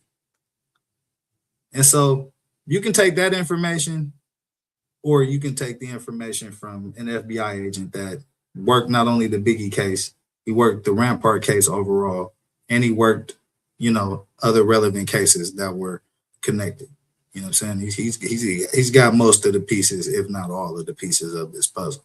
It just ain't no fucking video, which pisses me off too, because damn it, I actually sent them an email like, bruh, this shit is dope. Y'all need to put some video to this shit. Of course, I never heard back. I'm a black man in America. Don't nobody give a shit about what I'm talking about. But I found this shit very interesting, man, because again, a lot of these players are still in play today. Oh man, it's one of those busted moments, and I was freaked out. And now it's not just friends, now it's Sergeant Robledo, or former sergeant, retired Sergeant Robledo, investigator. Let me skip past And a when little. they called me today to say they had gotten this phone call, I recognized your phone number. And he says, you got to tell us what you know. And he says, well, the federal judge knows that you know. They say federal judges can indict a ham sandwich, and you're much bigger than a ham sandwich. He says, and then tell me what you know. I said, look, man, that evidence exists. I don't have it. It's somewhere in who knows where. I said, I have no idea what that stuff is. And he says, okay, my friend, think about it. So we hung up. Now I'm mortified because this is a public trial. I don't want to go and testify. There's reporters there and stuff. And Suge Knight on trial right now for 3 murders. I don't want to get on his radar. And as we speak, he's sitting in jail, for 3 murder charges. So then I called LAPD. I called the police commission, and I spoke to one of the top people there. I won't identify him or her for a lot of reasons. I have a good relationship with LAPD. I probably said more than I should have. I know there are a lot of people unhappy with me, but I know in my heart that I did the right thing, because I started thinking about, Biggie's mom. If somebody did that to one of my kids, I'd go to the gates of hell. So I called LAPD, and I spoke to a high-ranking civilian official at the police commission. I said, listen, that evidence exists. I know, because I did that Board of Rights. And I was told, keep your mouth shut. You don't remember anything.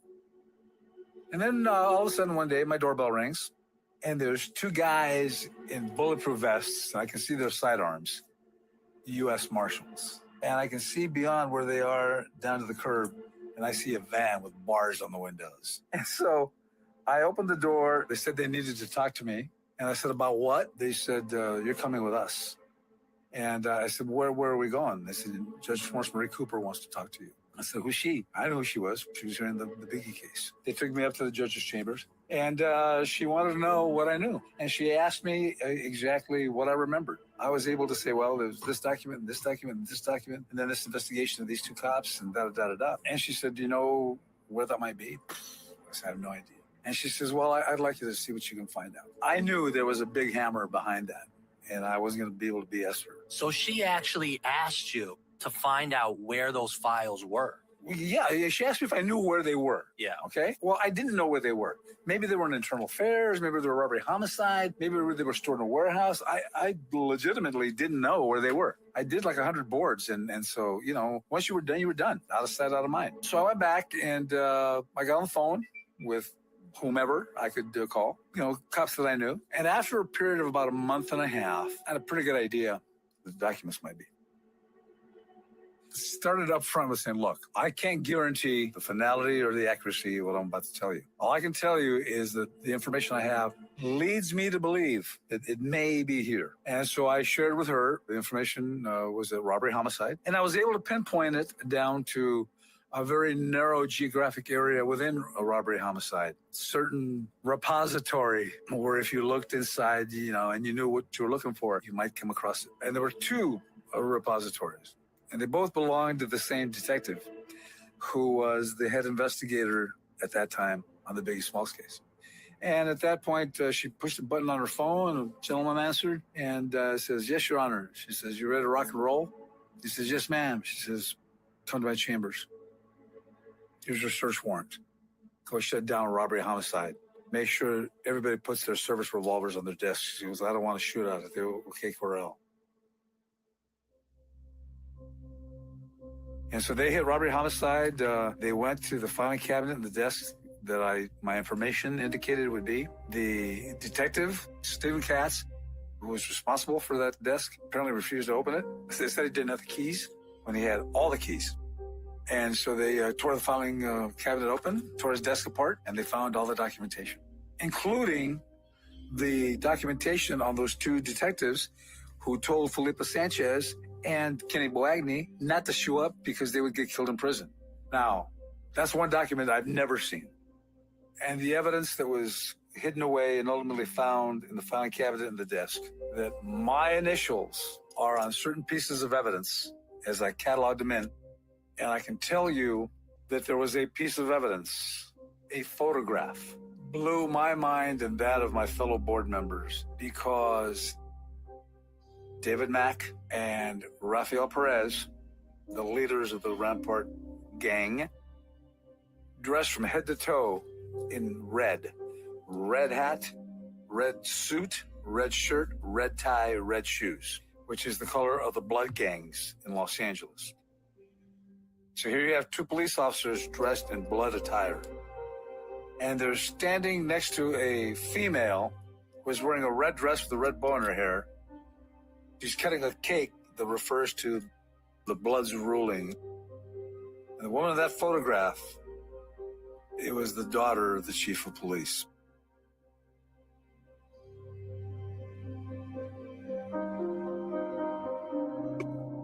Yeah, this shit deep, man. You know what I'm saying? That's the end of this segment of that. You know what I'm saying? I appreciate y'all for rocking out with me, man. Y'all let me know what y'all think about that. I might continue to break that down, but yeah, I gotta find more videos that can kind of lead up to it, because there's very important parts of this, but like I said, it's audio, and I want to lay it out for the people, man, and really like put the pieces together, you know what I mean, of the puzzle, because they give you a better understanding of the story that way. But I appreciate y'all for rocking, man. I may break a little bit more of this down tomorrow, who knows? But yeah, man, let me know how y'all think of what y'all think about that. I'm gonna go get in these streets, man. Yeah, man. It's 12 o'clock out here in Cali, man. I don't know where y'all at. Let me know where y'all tapping in from. But out here in Cali, it's midnight, man. So yeah, I appreciate y'all for rocking. We're gonna do this again, man. I'm gonna try to break down some more of this and get y'all closer to the truth. If y'all want to tap in with that documentary, it's called The Dossier, the cover-up of the murder of Biggie Smalls. If you want to, you know what I'm saying, detailed analysis, if you into facts like I am, you'll definitely enjoy it, even though it is all audio. But you know, that's why I'm here, to help break this shit down. You feel me? But this the remix with Cali Dre. Subscribe to the channels, man. YouTube, Twitch, Instagram, TikTok, man. I'm on all them spots, man. So yeah, tap in with me, man. I'm gonna tap in with y'all, man. Y'all be easy out there. Money on my mind, got my money in my mind, right? Money on my mind, got no time for that limelight. I'm from California, man, I guess we'll start with that. Banged out starter caps, glued to the cul-de-sac, looking like an artifact, trying to get their money back. Yellow jackets coming, mama about to have a heart attack. Southeast San Diego, we was at the heart of that. You moved about the hood, my nigga, you ain't want no part of that. Move to work and let the money drip the laundry mat. I pray to God the homie get his little daughter back. So many problems and it's not even a part of rap. So many suckers and they hating and they copycat. And life is bigger than these bitches that you hollered at. And if you bleed a dollar, better get $3 back. And all I'm giving is the facts. Pay attention to the stats and never making mention of the jacks. Gotta keep the money stacked, work your way through the traps. Money motivated to the max. Money on my mind, got my money.